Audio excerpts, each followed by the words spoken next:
രാമ ഹരേ ഹരേ. ഹരേ കൃഷ്ണ കൃഷ്ണ കൃഷ്ണ ഹരേ ഹരേ, ഹരേ രാമ രാമ രാമ ഹരേ ഹരേ. ഹരേ കൃഷ്ണ കൃഷ്ണ കൃഷ്ണ ഹരേ ഹരേ, ഹരേ രാമ രാമ ഹരേ ഹരേ. ഹരേ കൃഷ്ണ കൃഷ്ണ കൃഷ്ണ ഹരേ ഹരേ, ഹരേ രാമ രാമ ഹരേ ഹരേ.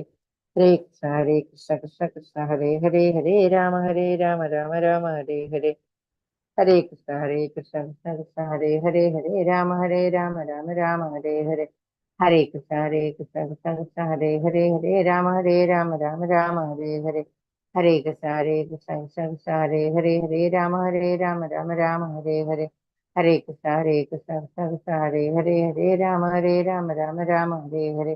ഹരേ കൃഷ്ണ കൃഷ്ണ കൃഷ്ണ കൃഷ്ണ ഹരേ ഹരേ, ഹരേ രാമ രാമ ഹരേ ഹരേ.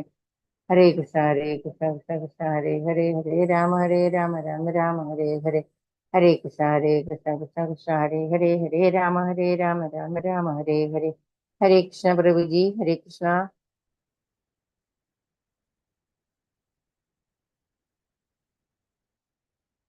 ഹരേ കൃഷ്ണ കൃഷ്ണ കൃഷ്ണ ഹരേ ഹരേ.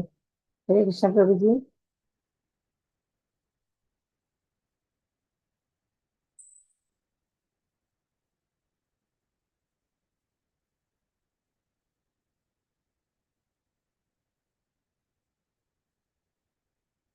ഹരേ കൃഷ്ണ.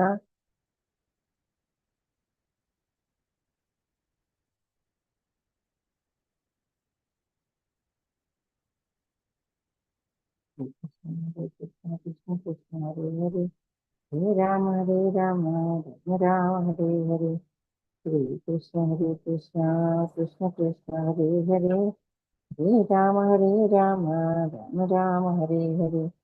ഹരേ കൃഷ്ണ കൃഷ്ണ കൃഷ്ണ ഹരേ ഹരേ, ഹരേ രാമ രാമ ഹരേ ഹരേ. ഹരേ കൃഷ്ണ കൃഷ്ണ ഹരേ ഹരേ, ഹരേ രാമ രാമ ഹരേ ഹരേ. ഹരേ കൃഷ്ണ കൃഷ്ണ ഹരേ ഹരേ, ഹരേ രാമ രാമ ഹരേ ഹരേ. ഹരേ കൃഷ്ണ കൃഷ്ണ ഹരേ ഹരേ, ഹരേ രാമ രാമ ഹരേ ഹരേ. ഹരേ കൃഷ്ണ കൃഷ്ണ ഹരേ ഹരേ, ഹരേ രാമ രാമ ഹരേ ഹരേ. ഹരേ കൃഷ്ണ കൃഷ്ണ ഹരേ ഹരേ, ഹരേ രാമ രാമ ഹരേ ഹരേ. ഹരേ കൃഷ്ണ പ്രഭുജി. ഹരേ കൃഷ്ണ മാതാജി. ഹരേ കൃഷ്ണ. എല്ലാവർക്കും പ്രണാമം. ഹരേ കൃഷ്ണ. പ്രണാമം പ്രഭുജി. ഹരേ കൃഷ്ണ. എല്ലാവർക്കും പ്രണാമം. നമുക്ക് പ്രാർത്ഥനയിലേക്ക് കിടക്കാം. ഓം നമോ ഭഗവതേ വാസുദേവായ. ഓം നമോ ഭഗവതേ വാസുദേവായ. ഓം നമോ ഭഗവതേ വാസുദേവായ. നാരായണം നമസ്കൃത്യം നരം ചൈവ നരോത്തമം ദേവീം സരസ്വതീം വ്യാസം തതോ ജയമുദിരേത് നഷ്ടപ്രായേഷു ഭദ്രേഷു നിത്യം ഭാഗവത സേവയാ. ഭാഗവതേ ഉത്തമ ശ്ലോകേ ഭക്തേ ഭവതിനഷ്ടകി മൂകം കരോതി വാചാലം പങ്കും ലംഘയതേ ഗിരി യത്കൃപതമഹം വന്ദേ പരമാനന്ദമാധവം. ശ്രീഗുരുദീനധാരിണം ശ്രീചൈതന്യമീശ്വരം വാജ്ഞാനതിമിരാന്ധസ്യ ജ്ഞാനാഞ്ജലശലാകയാ ചക്ഷുർമിന്നിതം യേന തസ്മൈ ശ്രീഗുരുവേ നമഃ. ശ്രീചൈതന്യം മനോഭീഷ്ടം സ്ഥാപിതം യേന ഭൂതലേ സ്വയം രൂപകഥാമഹ്യം തഥാധിസഭാന്തികം വന്ദേഹം ശ്രീഗുരു ശ്രീയുതപദകമലം ശ്രീഗുരും വൈഷ്ണവാംശ ശ്രീരൂപം സാഗരജാതം സഹന രഘുനാഥാനിതം തം സജീവം സാദൈവം സാവധൂതം പരിജനസഹിതം കൃഷ്ണചൈതന്യദേവം ശ്രീരാധാകൃഷ്ണപാദാൻ സഹനലളിതാ ശ്രീവിശാഖാനിം താംശ. ഹേ കൃഷ്ണ കരുണാ സിന്ധോ ദീനബന്ധോ ജഗത്പദേ ഗോപേശ ഗോപികാ കാന്ത രാധാകാന്ത നമസ്തുതേ.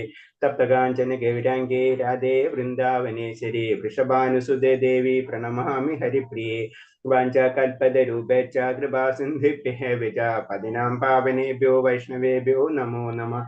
नमो विष्णुपादाय कृष्णप्रेष्ठाय भूतले श्रीमते भक्तिवेदान्त स्वामिन्निधि नामिने नमस्ते सारस्वतीदेवे गौरवाणी प्रचारिणे निर्विशेषशून्यवादी पाश्चात्यदेशधारिणे जय श्री कृष्ण चैतन्य प्रभु नित्यानंद श्री अद्वैत गदाधर श्रीवासादि गौरभक्तवृन्दम्।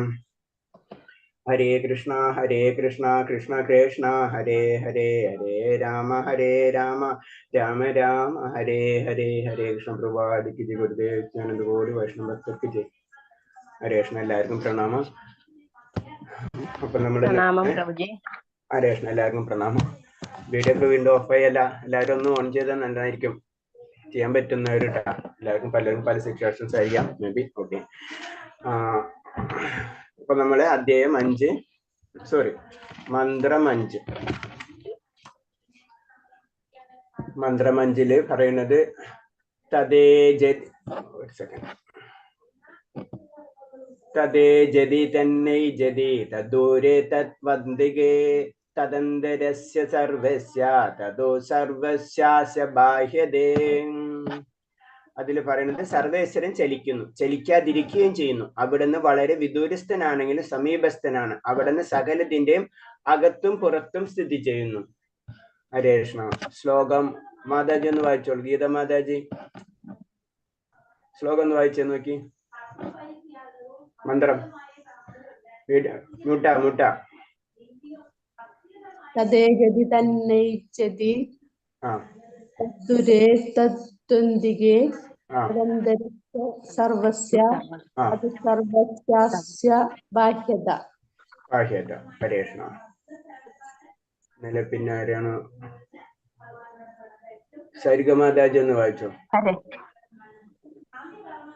ഹരേ കൃഷ്ണ പ്രഭുജി. ഹരേ കൃഷ്ണ. തദേ ജതി തന്നൈ ജതി തദുരേ തദ്വന്തികേ തദന്തരസ്യ സർവസ്യ തദു സർവസ്യാസ്യ ബാഹ്യതഃ. ഓക്കെ, താങ്ക് യു മാതാ. നമ്മൾ ഡെയിലി ഇന്നൊന്ന് മന്ത്രങ്ങൾ 2-3 പേര് ചോദിച്ചിട്ടുണ്ടായിരിക്കും. ഓക്കെ, ശരി. അപ്പൊ നമുക്ക് പറയണത്, ഇതിൽ പറഞ്ഞത് സർവേശ്വരൻ ചലിക്കുന്നു, ചലിക്കാതിരിക്കുകയും ചെയ്യുന്നു. അവിടെ നിന്ന് വളരെ വിദൂസ്ഥനാണെങ്കിൽ സമീപസ്ഥനാണ്. അവിടെ നിന്ന് സകലത്തിന്റെയും അകത്തും പുറത്തും സ്ഥിതി ചെയ്യുന്നു. അപ്പൊ ഭഗവാന്റെ ശക്തി ആണ് ഇതിൽ പറയുന്നത് അല്ലെ. കാരണം നമുക്ക് ഇമേജ് ചെയ്യാൻ പറ്റില്ല. ചലിക്കുകയും ചലിക്കാതിരിക്കുകയും എന്നൊക്കെ പറയുമ്പോൾ നമുക്കത് മനസ്സിലാവില്ല. അതേപോലെ തന്നെ ദൂരസ്ഥനാണെങ്കിൽ പിന്നെ എങ്ങനെ സമീപസ്ഥനാണ്. അതേപോലെ തന്നെ സകലത്തിനകത്താണെങ്കിൽ പിന്നെ പുറത്താകണം. അതാണ് നമ്മൾ എപ്പോഴും പറയുന്നത്. ഭക്തി എന്ന് പറഞ്ഞത് നമ്മളെ യുക്തി കൊണ്ട് മനസ്സിലാക്കാൻ കഴിയില്ല എന്ന് പറയുന്നതിന്റെ കാരണം അതാണ്.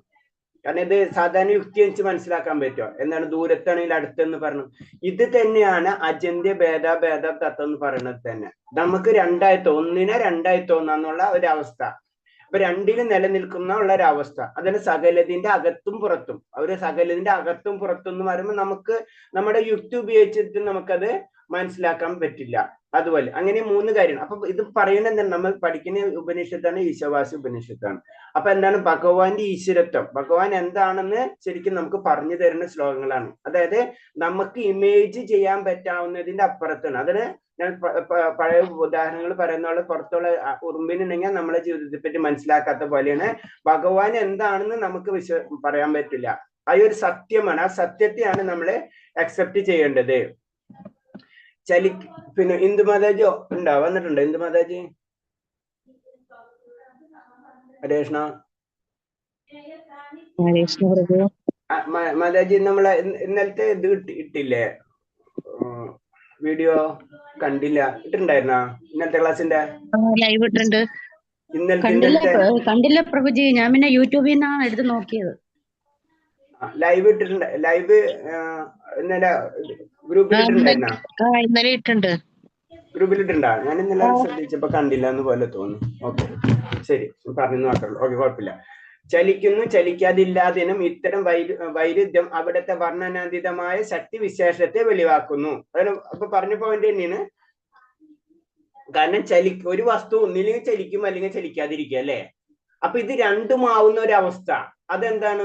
അത് ഭഗവാന് മാത്രമേ ചെയ്യാൻ പറ്റുള്ളൂ. നമുക്ക് ചെയ്യാൻ പറ്റാത്തതാണ് ഭഗവാൻ ചെയ്യുക അല്ലെ. അല്ലെങ്കിൽ ഭഗവാന് ചെയ്യുന്ന കാര്യങ്ങൾ നമുക്ക് ചെയ്യാൻ കഴിയില്ല. നമുക്ക് രൂപമില്ല എങ്കിൽ നമ്മൾ ഇരിക്കുന്നു നടക്കുന്നു ഒന്നും തന്നെ തിരിച്ചറിയാൻ പറ്റില്ല, അല്ലെ? നമുക്ക് രൂപം ഭഗവാൻ, അതിന് ഭഗവാന് രൂപം ഉണ്ടോന്ന് വെച്ച് രൂപമുണ്ട്, രൂപം ഇല്ലെന്ന് വെച്ച് രൂപമില്ല. കാരണം ഭഗവാൻ എല്ലായിടത്തും വ്യാപിച്ചിരിക്കുന്നു. അപ്പൊ അതാണ് പറഞ്ഞത്. നമുക്കത് പറ്റുമോ? നമുക്ക് പറ്റില്ല. ഭഗവാനെ നമുക്ക് കാണാൻ കഴിയുന്നതിന് കാരണം നമ്മുടെ അയോഗ്യത, നമ്മുടെ ഭഗവാനെ കാണാൻ കഴിയാത്തതിന് കാരണം നമ്മുടെ അയോഗ്യത ഒന്നുകൊണ്ട് മാത്രമാണ്. അപ്പൊ ഭഗവാനെ നമുക്ക് മനസ്സിലാക്കാൻ പറ്റാത്തതിന്റെ കാരണം നമ്മുടെ പ്രോബ്ലം ആണത്, അല്ലാണ്ട് ഭഗവാന്റെ പ്രോബ്ലം അല്ല. അതാണ് ഹിരണ്യകശിപു പറഞ്ഞു. ഹിരണ്യകശിപിന് കാണാൻ പറ്റുന്നില്ല, പക്ഷെ പ്രഹ്ലാദ് മഹാരാജാവിന് കാണാൻ പറ്റുന്നുണ്ട്. കാരണം നമ്മൾ എത്ര ക്വാളിറ്റിയിലേക്ക് അല്ലെ ക്വാളിഫിക്കേഷൻ അല്ലെ യോഗ്യതയിലേക്ക് കടക്കുമ്പോഴോ നമുക്ക് ഭഗവാനെ കാണാൻ പറ്റുള്ളൂ. അതാണ് നമ്മൾ ചെയ്യുന്നത് ഭക്തി സാധനയാണ് ചെയ്യുന്നത്, അല്ലെ? അപ്പൊ വൈദിക ഭക്തിയാണ് നമ്മൾ ചെയ്യുന്നത്. അതിൽ കൂടിയാണ് നമ്മൾ പ്യൂരിഫൈ ചെയ്തിട്ട് നമുക്ക് ഭഗവാനെ കാണാൻ പറ്റുന്ന അവസ്ഥയിലേക്ക് നമുക്ക് എത്താം. മായാവാദികൾ ഭഗവാന്റെ അപരുഷമായ വ്യാപാരങ്ങൾ മാത്രം സ്വീകരിക്കുകയും സ്വകാര്യ രൂപത്തിലുള്ള ലീലകൾ നിരാകരിക്കുകയും ചെയ്യുന്നു. അപ്പൊ മായാവാദികൾ ഒരിക്കലും ഭഗവാന്റെ അസ്തിത്വത്തെ അല്ല പറയുന്നത്, ഭഗവാൻ ഒരു രൂപമില്ല എന്നുള്ള ഒരു അവസ്ഥ മാത്രമാണ് അവർക്ക് അക്സെപ്റ്റ് ചെയ്യാത്തത്. അവർക്ക് ഭഗവാൻ ഒരു രൂപമില്ല.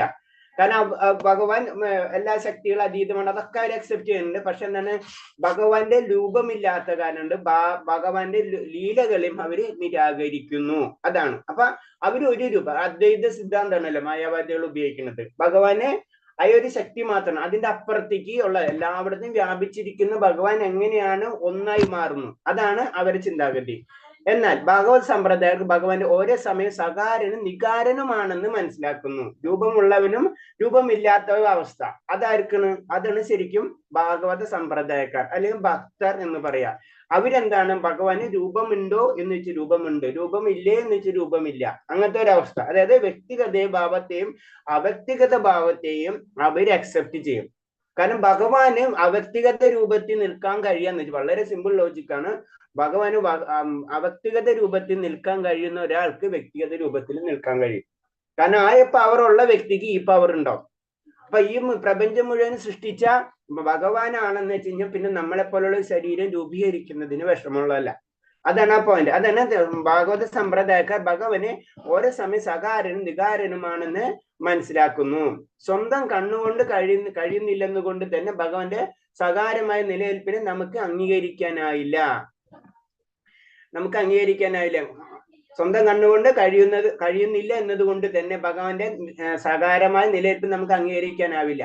അതായത് നമുക്ക് കണ്ണുകൊണ്ട് കാണുന്നില്ല എന്ന് വിചാരിച്ചിട്ട് അതിന്റെ അർത്ഥം ഭഗവാൻ ഇല്ല എന്നല്ല. അതെന്താ പറയുക, നമ്മളെ കണ്ണുകൾ അതിന് പ്രാപ്തമായിരിക്കണം, എന്നാലേ നമുക്ക് കാണാൻ പറ്റുള്ളൂ. ഭഗവാന്റെ ശരീരവും ആത്മാവും ഒക്കെ നമുക്കറിയാം, ഇന്ദ്രിയങ്ങളും എല്ലാം തന്നെ ആത്മീയമാണ്. അപ്പൊ നമ്മളും ആത്മീയതയിലേക്ക് ഉയർന്നാലേ നമുക്കത് കാണാൻ കഴിയുള്ളൂ. ഭഗവാന്റെ ധാമം ഭൗതിക അന്തരീക്ഷത്തിന് അതീതമാണ്. ഭൗതിക അന്തരീക്ഷം നമ്മുടെ അളവുകൾക്ക് അതീതമാണ്. പിന്നെ അതിൽ നിന്ന് വിദൂരമായ ആത്മീയ അന്തരീക്ഷത്തെ പറ്റി എന്ത് പറയാനാണ്? ഇത് നമുക്കറിയാവുന്നതാണ്. കാരണം എന്ന് വെച്ച് കഴിഞ്ഞാൽ ഇപ്പൊ നമുക്കറിയാം പുറത്തുള്ള ലോകല്ലേ, അത് തന്നെ നമുക്ക് മുഴുവനും മനസ്സിലായിട്ടില്ല. ഇപ്പൊ സയൻസ് വളരെയധികം ഡെവലപ്പ് ചെയ്തുകൊണ്ടിരിക്കുകയാണ്. അവരൊന്ന് കണ്ടുപിടിക്കുമ്പോഴേക്കും അടുത്ത് കണ്ടുപിടിച്ചുകൊണ്ടിരിക്കുകയാണ്. അവരിങ്ങനെ വലുതായിക്കൊണ്ടിരിക്കുന്നു. ആദ്യം നമുക്കറിയാം സിമ്പിൾ ആയിട്ട് നമ്മൾ ചെറിയ കൺസെപ്റ്റ് ഉണ്ടായിരുന്നു. എന്തിട്ടാണ്? കാരണം എന്താ വെച്ചാൽ ഭൂമിയുണ്ട്, അതിന് ചുറ്റും ഇതായിരുന്നു ഭൂമിക്ക്, സൂര്യന് ചുറ്റും ഭൂമിയും ഗ്രഹങ്ങളും എന്നുള്ള ഒരു ഇത് മാത്രമായിരുന്നു. അവിടെ നിന്നാണ് പിന്നെ ഗാലക്സി എന്നുള്ള ഒരു കൺസെപ്റ്റിലേക്ക് പോകണം. ഗാലക്സിന്ന് പിന്നെ മൾട്ടി ഗാലക്സ്, അങ്ങനെ പോയിക്കൊണ്ടിരിക്കുകയാണ് അവര്. അപ്പൊ അതൊന്ന് പ്രപഞ്ചത്തിന്റെ അവസാനം എന്ന് ചോദിച്ചാൽ, നമ്മൾ സിമ്പിൾ ആയിട്ട് ഗൂഗിളിൽ പ്രപഞ്ചത്തിന്റെ അവസാനം എന്ന് ചോദിച്ചു കഴിഞ്ഞാൽ അതിന് ആൻസർ ഇല്ല. സിമ്പിൾ ആയിട്ടാണ്. നമുക്ക് അപ്പൊ എല്ലാത്തിനും ഒരു എൻഡ് ഉണ്ടാവണ്ടേ. അപ്പൊ നമ്മൾ പറയണ്ട് ഭൗതിക ലോകത്തിന് അവസാനമുണ്ട് അന്തവുമുണ്ട്, രണ്ടും ഉണ്ടെന്ന് പറയുന്നത് അല്ലെ. അവസാനവും സ്റ്റാർട്ടിങ്ങും എൻഡിങ്ങും ഉണ്ട്. ഭൗതികമായ എല്ലാ വസ്തുക്കൾക്കും സ്റ്റാർട്ടിങ്ങും എൻഡിങ്ങും ഉണ്ടെന്ന് പറയുമ്പോൾ അത് തന്നെ നമുക്ക് മനസ്സിലാവില്ല എന്ന് വെച്ച് കഴിഞ്ഞാൽ പിന്നെ ഭഗവാന്റെ ലോകത്തെയും ഭഗവാന്റെ അന്തരീക്ഷത്തെ പറ്റി നമ്മൾക്ക് എങ്ങനെ മനസ്സിലാവാനാണെന്ന് പറഞ്ഞത്. നമുക്ക് നമ്മുടെ തന്നെ ലിമിറ്റേഷൻസ് ആണ് ഭൗതികമായിട്ടുള്ള. അതിൽ നമ്മൾ 4 ന്യൂനതകളിൽ പറയുമ്പോൾ തന്നെ നമുക്ക് നമ്മുടെ ഇന്ദ്രിയങ്ങൾക്ക് തന്നെ നമുക്ക് കാര്യങ്ങൾ ഗ്രഹിക്കാൻ കഴിയുന്ന ഇന്ദ്രിയങ്ങൾക്ക് തന്നെ ലിമിറ്റേഷൻസ് ആണ്. അപ്പൊ അങ്ങനെയുള്ള നമ്മള് ഭഗവാന്റെ ലോകവും ഭഗവാന്റെ ശക്തിയെ പറ്റിയും നമുക്ക് എങ്ങനെ ഗ്രഹിക്കാൻ കഴിയും? അതാണ് ചോദ്യം. ആത്മീയ ബോധം വിദൂരനാണെന്നും ഭൗതികാകാശത്തിന് വളരെ അകലെയാണെന്ന് ഭഗവതിയിൽ സ്ഥിരീകരിക്കുന്നുണ്ട്.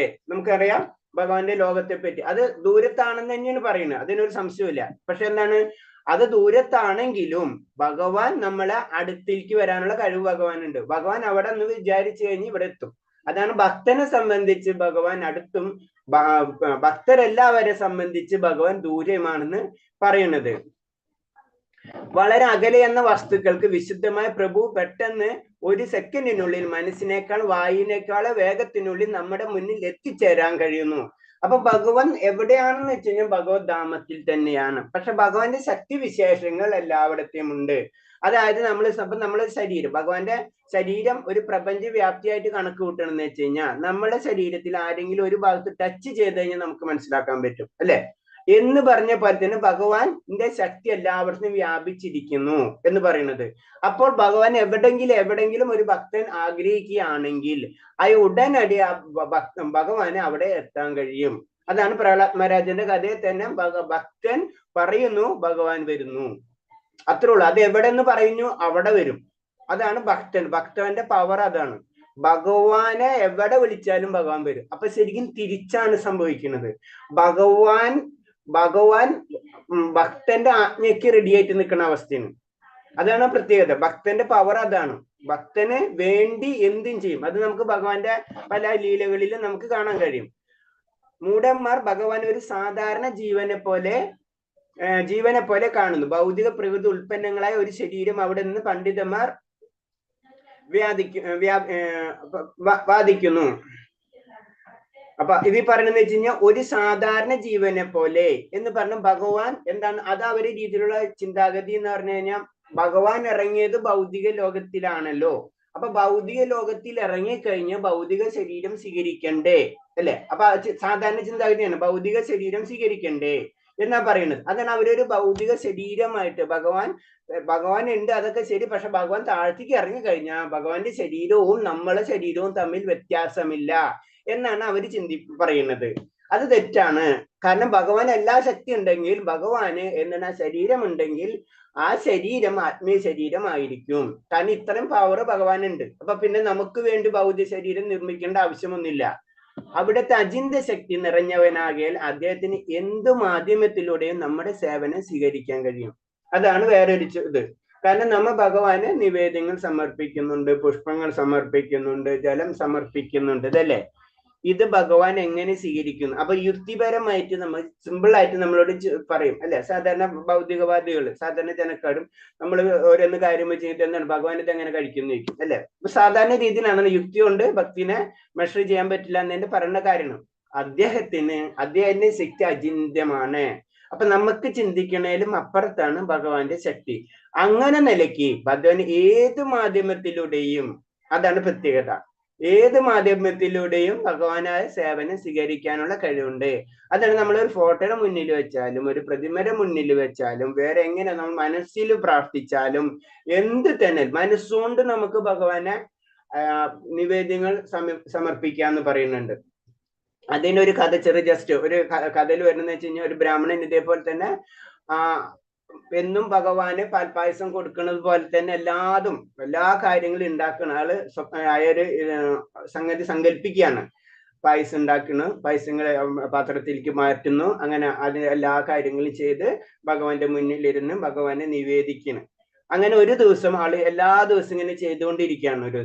ഒരു ദിവസം അയാള് പാൽപ്പായസം ഉണ്ടാക്കിയതിന് ശേഷം ആൾക്ക് തോന്നുകയാണ് പാൽപ്പായസത്തിന് ചൂട് കൂടിയിട്ടുണ്ടോ എന്നൊരു സംശയം വരികയാണ്. ഭഗവാന് കൊടുക്കല്ലേ, അപ്പോൾ ആള് കൈ തൊട്ടുമ്പോ കൈ പൊള്ളണം. മനസ്സിലായേ? അതാണ് ഇത് അതാണ് പവർ. കാരണം ഭഗവാൻ അത് സ്വീകരിക്കുന്നുണ്ട്, നമ്മൾ അതിലേക്ക് മുഴുവനും ആവുകയാണ് ചെയ്യുന്നത്. അപ്പൊ ഏത് മാധ്യമത്തിലൂടെയും ഭഗവാൻ അത് സ്വീകരിക്കാൻ കഴിയും. ഊർജങ്ങളുടെ സ്രോതസ് ഭഗവാൻ തന്നെയാകിയാൽ ഭഗവാന് സ്വന്തം ഇച്ഛാനുസരണം അതിനെ പരിവർത്തനം ചെയ്യാൻ കഴിയും, ചെയ്യിക്കാൻ കഴിയും. അപ്പൊ കാരണം എല്ലാതും ഭഗവാനിൽ നിന്നാണ് വരുന്നത്. ഭഗവാന്റെ പ്രകൃതിയാണ് എല്ലാതും ശക്തികള്. അപ്പൊ അത് ഇങ്ങോട്ട് വേണമെങ്കിലും മാറ്റി വെക്കാൻ പറ്റും. അതിന് പറഞ്ഞു ഭഗവാൻ. നമ്മൾ സാധാരണ പഠിക്കുമ്പോൾ നമ്മൾ മനസ്സിലാക്കേണ്ടത് എന്താണ്? ആദ്യം സത്യയുഗം, പിന്നെ ത്രേതായുഗം, പിന്നെ ദ്വാപരയുഗം, പിന്നെ കലിയുഗം. ഇങ്ങനെയാണല്ല. ഭഗവാന് വേണമെങ്കിൽ യുഗങ്ങൾ തന്നെ മാറ്റിവെക്കാം. കാരണം ഭഗവാന്റെ കഴിവാണ്, അല്ല ഭഗവാന്റെ സൃഷ്ടിയാണ്. അത് അങ്ങോട്ടും ഇങ്ങോട്ടും മാറ്റിവെക്കാം. അതാണ് ഭഗവാൻ തന്നെയാണ് ധർമ്മം എന്ന് പറഞ്ഞത്.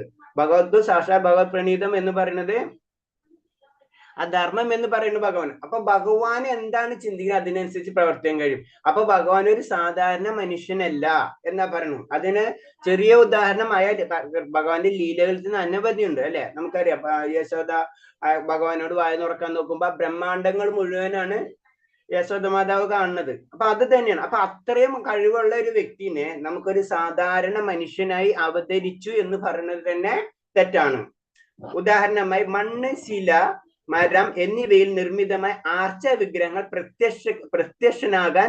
വിഗ്രഹങ്ങളിൽ പ്രത്യക്ഷനാകാൻ അവിടേക്ക് കഴിയും. അതാണ് വിഗ്രഹാരാധന തെറ്റാണ് എന്നൊക്കെ പറയുന്ന രീതികൾ നമ്മൾ ചുറ്റുപാടും കാണാം അല്ലെ. അതിനൊരു ഉദാഹരണം അതും നമുക്ക് മനസ്സിലാക്കേണ്ട രീതിയിൽ പറഞ്ഞാണ്. ഭഗവാന്റെ ശക്തി അത്രയാണ്. ഭഗവാൻ എവിടെ വേണമെങ്കിലും വരാം, മരത്തിലും വേണമെങ്കിലും വരാം, പ്രപഞ്ചത്തിലും വരാം. അപ്പോ ഭഗവാൻ ആഗ്രഹിക്കുന്ന ആ വിഗ്രഹത്തിലാണെങ്കിൽ ആ വിഗ്രഹത്തിൽ ഭഗവാൻ പ്രത്യക്ഷപ്പെടും.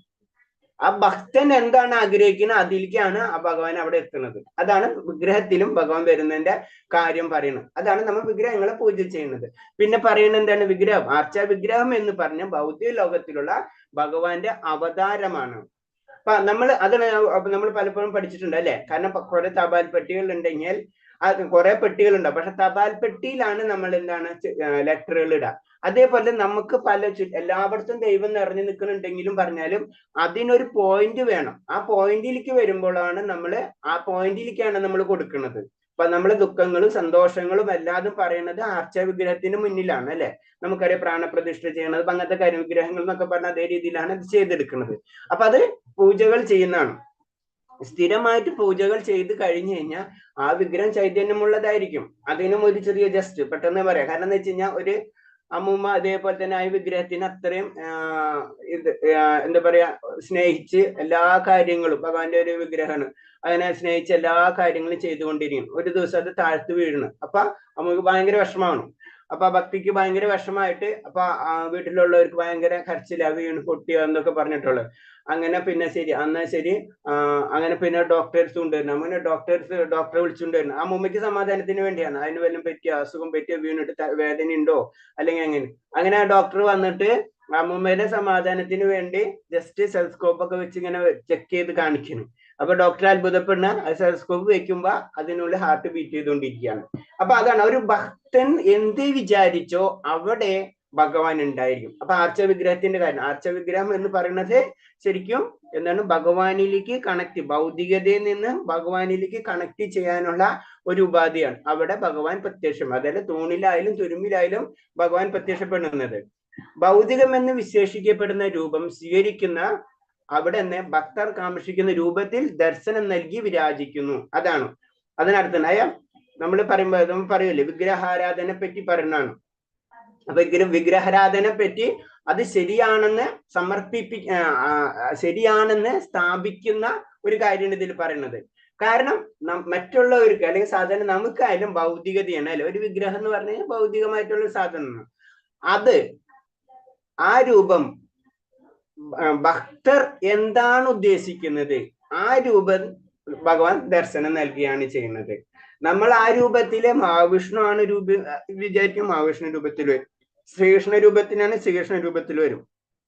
നരസിംഹ രൂപത്തിലാണെങ്കിൽ നരസിംഹ രൂപത്തിൽ വരും.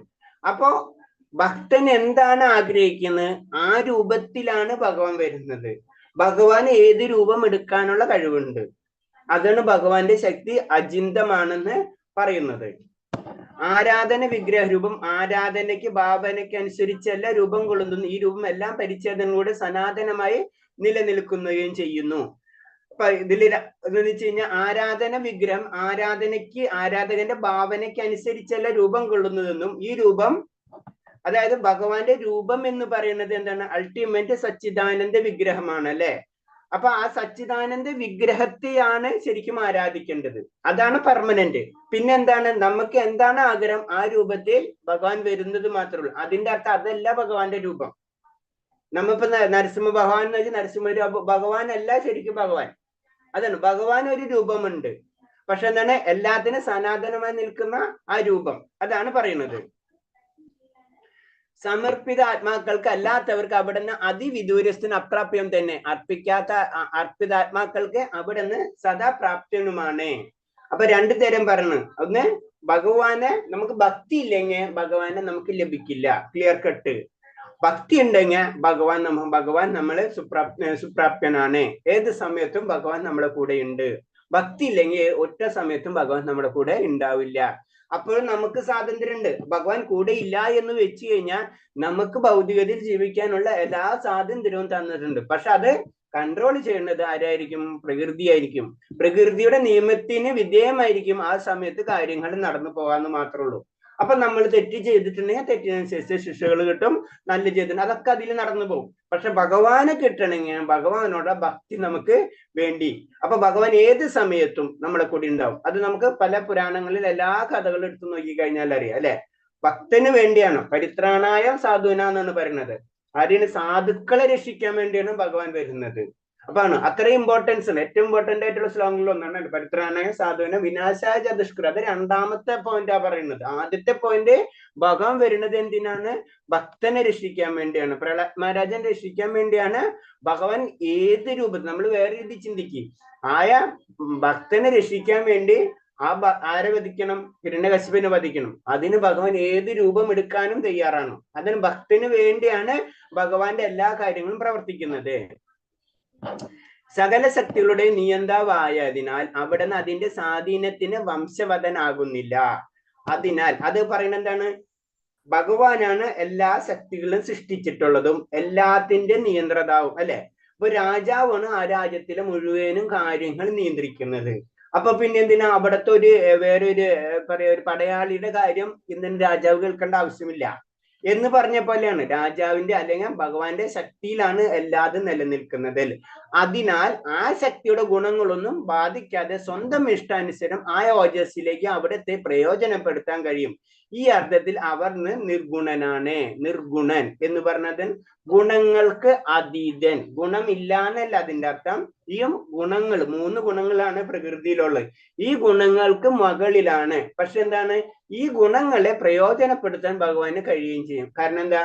ഭഗവാൻ ഈ ഗുണങ്ങളെല്ലാം സൃഷ്ടിച്ചത് ഭഗവാനാണ്. അപ്പൊ ഈ ഗുണങ്ങൾ ഉപയോഗിച്ചിട്ട്, അതായത് ഒരു സോഫ്റ്റ്വെയർ എഞ്ചിനീയർ സോഫ്റ്റ്വെയർ ഡെവലപ്പ് ചെയ്ത പോലെ, ഒരു മെക്കാനിക്കൽ എഞ്ചിനീയർ ഒരു കാർ ഉണ്ടാക്കിയ പോലെ, ആ കാർ ഉണ്ടാക്കി കഴിഞ്ഞ് മെക്കാനിക്കൽ എഞ്ചിനീയർ ആ കാർ ഉപയോഗിക്കാൻ പറ്റും. മനസ്സിലായ? കാരണം ആ വ്യക്തിക്ക് അറിയാതെ എങ്ങനെയാണ് ഉപയോഗിക്കേണ്ടതെന്ന്. എന്ന് പറഞ്ഞ പോലെ തന്നെയാണ് ഭഗവാന്റെ ഇഷ്ടാനുസരണം ആ ഓജസ്സിനെ അവിടത്തേക്ക് പ്രയോജനപ്പെടുത്താൻ കഴിയും. ഈ അർത്ഥത്തിൽ അവിടെ നിർഗുണനാണ്. അപ്പൊ നിർഗുണൻ എന്ന് പറഞ്ഞു കഴിഞ്ഞാൽ ആ ഊർജത്തെ, ആ പ്രകൃതിയുടെ ത്രിഗുണങ്ങളെ, ഏതൊരു ശക്തിയെയും ഭഗവാൻ ഉപയോഗിക്കാൻ പറ്റും. ഭഗവാൻ അതിൽ ഇൻവോൾവ് അല്ല. അതാണ് പറഞ്ഞത്. ഭഗവാൻ ഭൗതിക ലോകത്തിലേക്ക് ഇറങ്ങി വന്നു കഴിഞ്ഞാൽ നമ്മളെ ചിന്താഗതി എന്താണ്? നമുക്ക് ശരീരമുണ്ട്. അപ്പൊ ഭൗതിക ലോകത്തിൽ ഇറങ്ങിക്കഴിഞ്ഞ ശരീരം സ്വീകരിച്ചേ പറ്റൂ എന്നാണ് സാധാരണ ചിന്താഗതി അല്ലെ. അപ്പൊ അതല്ല എന്നാ പറയുന്നത്. കാരണം ഭഗവാൻ തന്നെ സൃഷ്ടിച്ച ശക്തികൾ കൊണ്ട് ഭഗവാൻ എന്ത് വേണമെങ്കിലും എങ്ങനെ രീതിയിലും അതിനെ മാറ്റിമറിക്കാനുള്ള കഴിവുണ്ട്. അത് നമുക്ക് മനസ്സിലാവില്ല എന്ന് മാത്രമേ ഉള്ളൂ. ഒരു കാലത്തും അവിടുന്ന് അരൂപനല്ല. അവിടുത്തെ അമൂർത്തിയായ ഭാവമായ ബ്രഹ്മജ്യോതി സൂര്യരശ്മികൾ സൂര്യദേവന്റെ പ്രഭാപരിവേഷം എന്ന പോലെ അവിടുത്തെ പ്രഭാപരിവേഷമാണ്. അപ്പൊ ഭഗവാൻ അരൂപനല്ല. അതാണ് ഏറ്റവും കൂടുതൽ പറയുന്നത്. ഭഗവാൻ അരൂപനല്ല. കാരണം ഭഗവാന് രൂപമുണ്ട്. ആ രൂപത്തെ നമുക്ക് മനസ്സിലാക്കണമെങ്കിൽ നമ്മൾ ആ ലെവലിൽ ഉയരണം. അത്രേ ഉള്ളു വ്യത്യാസം. അപ്പൊ ഭഗവാന്റെ ആയ ജ്യോതിസിനെ പറ്റി, ബ്രഹ്മജ്യോതിസ്, സായുജ്യമുക്തി എന്ന് പറയുന്ന അവസ്ഥ, നമുക്ക് ആ സായുജ്യമുക്തിയിലേക്ക് എത്തിക്കഴിഞ്ഞാലേ ഭഗവാന്റെ ആ ബ്രഹ്മജ്യോതി തന്നെ കാണാൻ കഴിയുള്ളൂ.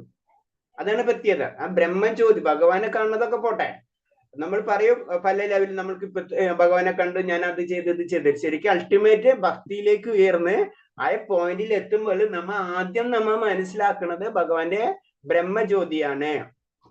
അതാണ് അതിന് ഉദാഹരണം പറഞ്ഞിട്ടുള്ളതാണ്, പലപ്പോഴും പറഞ്ഞിട്ടുള്ളതാണ്. അത് സൂര്യദേവന്റെ പ്രഭാപരിവേഷം അല്ലെ. സൂര്യൻ ഉണ്ടെങ്കിൽ അതിന്റെ ചുറ്റും പ്രകാശം ഉണ്ടാവും എന്ന് പറഞ്ഞ പോലെ ഭഗവാന്റെ ചുറ്റുമുള്ള ആ പ്രകാശമാണ് ശരിക്കും എന്താണ് ബ്രഹ്മജ്യോതി എന്ന് പറയുന്നത്. സകലതിന്റെയും പ്രഭു സകലതിലും അധിവസിക്കുന്നു. തന്റെ വൈവിധ്യമാർന്ന ശക്തി കൊണ്ട് സകലതും സൃഷ്ടിക്കുകയും ചെയ്യുന്നു. അതാണ്. അപ്പൊ നമുക്കറിയാം പരമാത്മാ രൂപത്തിൽ ഭഗവാൻ നമ്മുടെ ഹൃദയത്തിൽ വസിക്കുന്നുണ്ട്. പിന്നെന്താണ്, നമ്മൾ തന്നെ സൃഷ്ടിക്കപ്പെട്ടത്, ഈ പ്രപഞ്ചം സൃഷ്ടിക്കപ്പെട്ടത് അതെങ്ങനെയാണ്? ഡയറക്റ്റ് ഭഗവാനല്ല ചെയ്യുന്നത്, അല്ലെ? ഇൻഡയറക്റ്റ് ആണ് ഭഗവാൻ ചെയ്യുന്നത്. കാരണം പ്രകൃതിനെ സൃഷ്ടിച്ചു, പ്രകൃതിയിൽ നിന്ന് പിന്നെ എല്ലാ ജീവജാലം ബ്രഹ്മാവിനെ സൃഷ്ടിക്കുന്നു, ബ്രഹ്മാവിൽ നിന്ന് പലതരം സൃഷ്ടികൾ വരുന്നതാണ് ചെയ്യുന്നത്. അപ്പൊ അത് അല്ലെങ്കിൽ കാരണോദ്ദേശായ വിഷ്ണു, ഗർഭോദ്ദേശായ വിഷ്ണു, പിന്നെ ക്ഷീരോദ്ദേശം, ഇങ്ങനെയാണ് വരുന്നത്. അപ്പൊ ഡയറക്റ്റ് അല്ല ഭഗവാൻ ചെയ്യുന്നത്, ഭഗവാന്റെ ശക്തികൾ കൊണ്ട്. അപ്പൊ നമ്മള് ഒരു രാജ്യത്തിന് ഒരു രാജാവ് യുദ്ധത്തിന് പോകുമ്പോൾ എന്താണ്, യുദ്ധം മുഴുവൻ രാജാവല്ല ചെയ്യുന്നത്, അല്ലെ? കാരണം പടയാളികളും ഇതെല്ലാവരും കൊണ്ടാണ് ആ യുദ്ധത്തിലേക്ക് പോണത് എന്ന് പറഞ്ഞപ്പോൾ തന്നെ ഭഗവാൻ എല്ലാത്തിന്റെ കാരണങ്ങൾക്കും കാരണമാണ്. അനന്തകോടി ബ്രഹ്മാണ്ട നായകനാണ്. അപ്പൊ ആ ഒരു ലെവലിലാണ്. അപ്പൊ ബാക്കിയുള്ള സപ്പോർട്ട് അത്രയുണ്ട്. അപ്പൊ ഭഗവാൻ നേരിട്ട് ഒരു കാര്യവും ചെയ്യണ്ട. പക്ഷെ ഭഗവാൻ നേരിട്ട് ഒരേ കാര്യം ചെയ്യുന്നത് എന്തിനാ? ഭക്തർക്ക് മാത്രമാണ്. അതാണ് ഭക്തവത്സൽ എന്ന് പറയുന്നത്. ഭക്തർക്ക് വേണ്ടിയാണ് ഭഗവാൻ. അതാണ് ഭഗവാൻ ഭക്തന്റെ ആജ്ഞ കേൾക്കുക, ആജ്ഞകൾ നിറവേറ്റുന്നതിന് വേണ്ടിയാണ്. അതാണ് ഭഗവാന്റെ സന്തോഷം. അത് തന്നെയാണ് ശരിക്കും എന്താ, നമുക്ക് മഹാഭാരത യുദ്ധത്തിൽ അറിയില്ലേ, സാരഥിയാണ് ഭഗവാൻ നിൽക്കുന്നത്, അല്ലെ? അർജുനന്റെ വാക്കുകൾ കേൾക്കും. സാരഥി എന്താണ്? തേരാളി പറയുന്നത് അനുസരിച്ച് സാരഥി ചെയ്യണം, അല്ലെ? അപ്പൊ ആ ആജ്ഞ അതിൽ നിന്ന് തന്നെ നമുക്ക് മനസ്സിലായി, ഒരൊറ്റ പോയിന്റിൽ തന്നെ മനസ്സിലാക്കാം, ഭഗവാൻ എന്ന് പറഞ്ഞത് ഭക്തന്റെ ആജ്ഞകൾ എന്ത് വേണം? ഭക്തന്റെ ആജ്ഞകൾ സ്വീകരിക്കാൻ വേണ്ടി റെഡി ആയിട്ടിരിക്കണം. ഭക്തനും അതേപോലെ തന്നെയാണ്.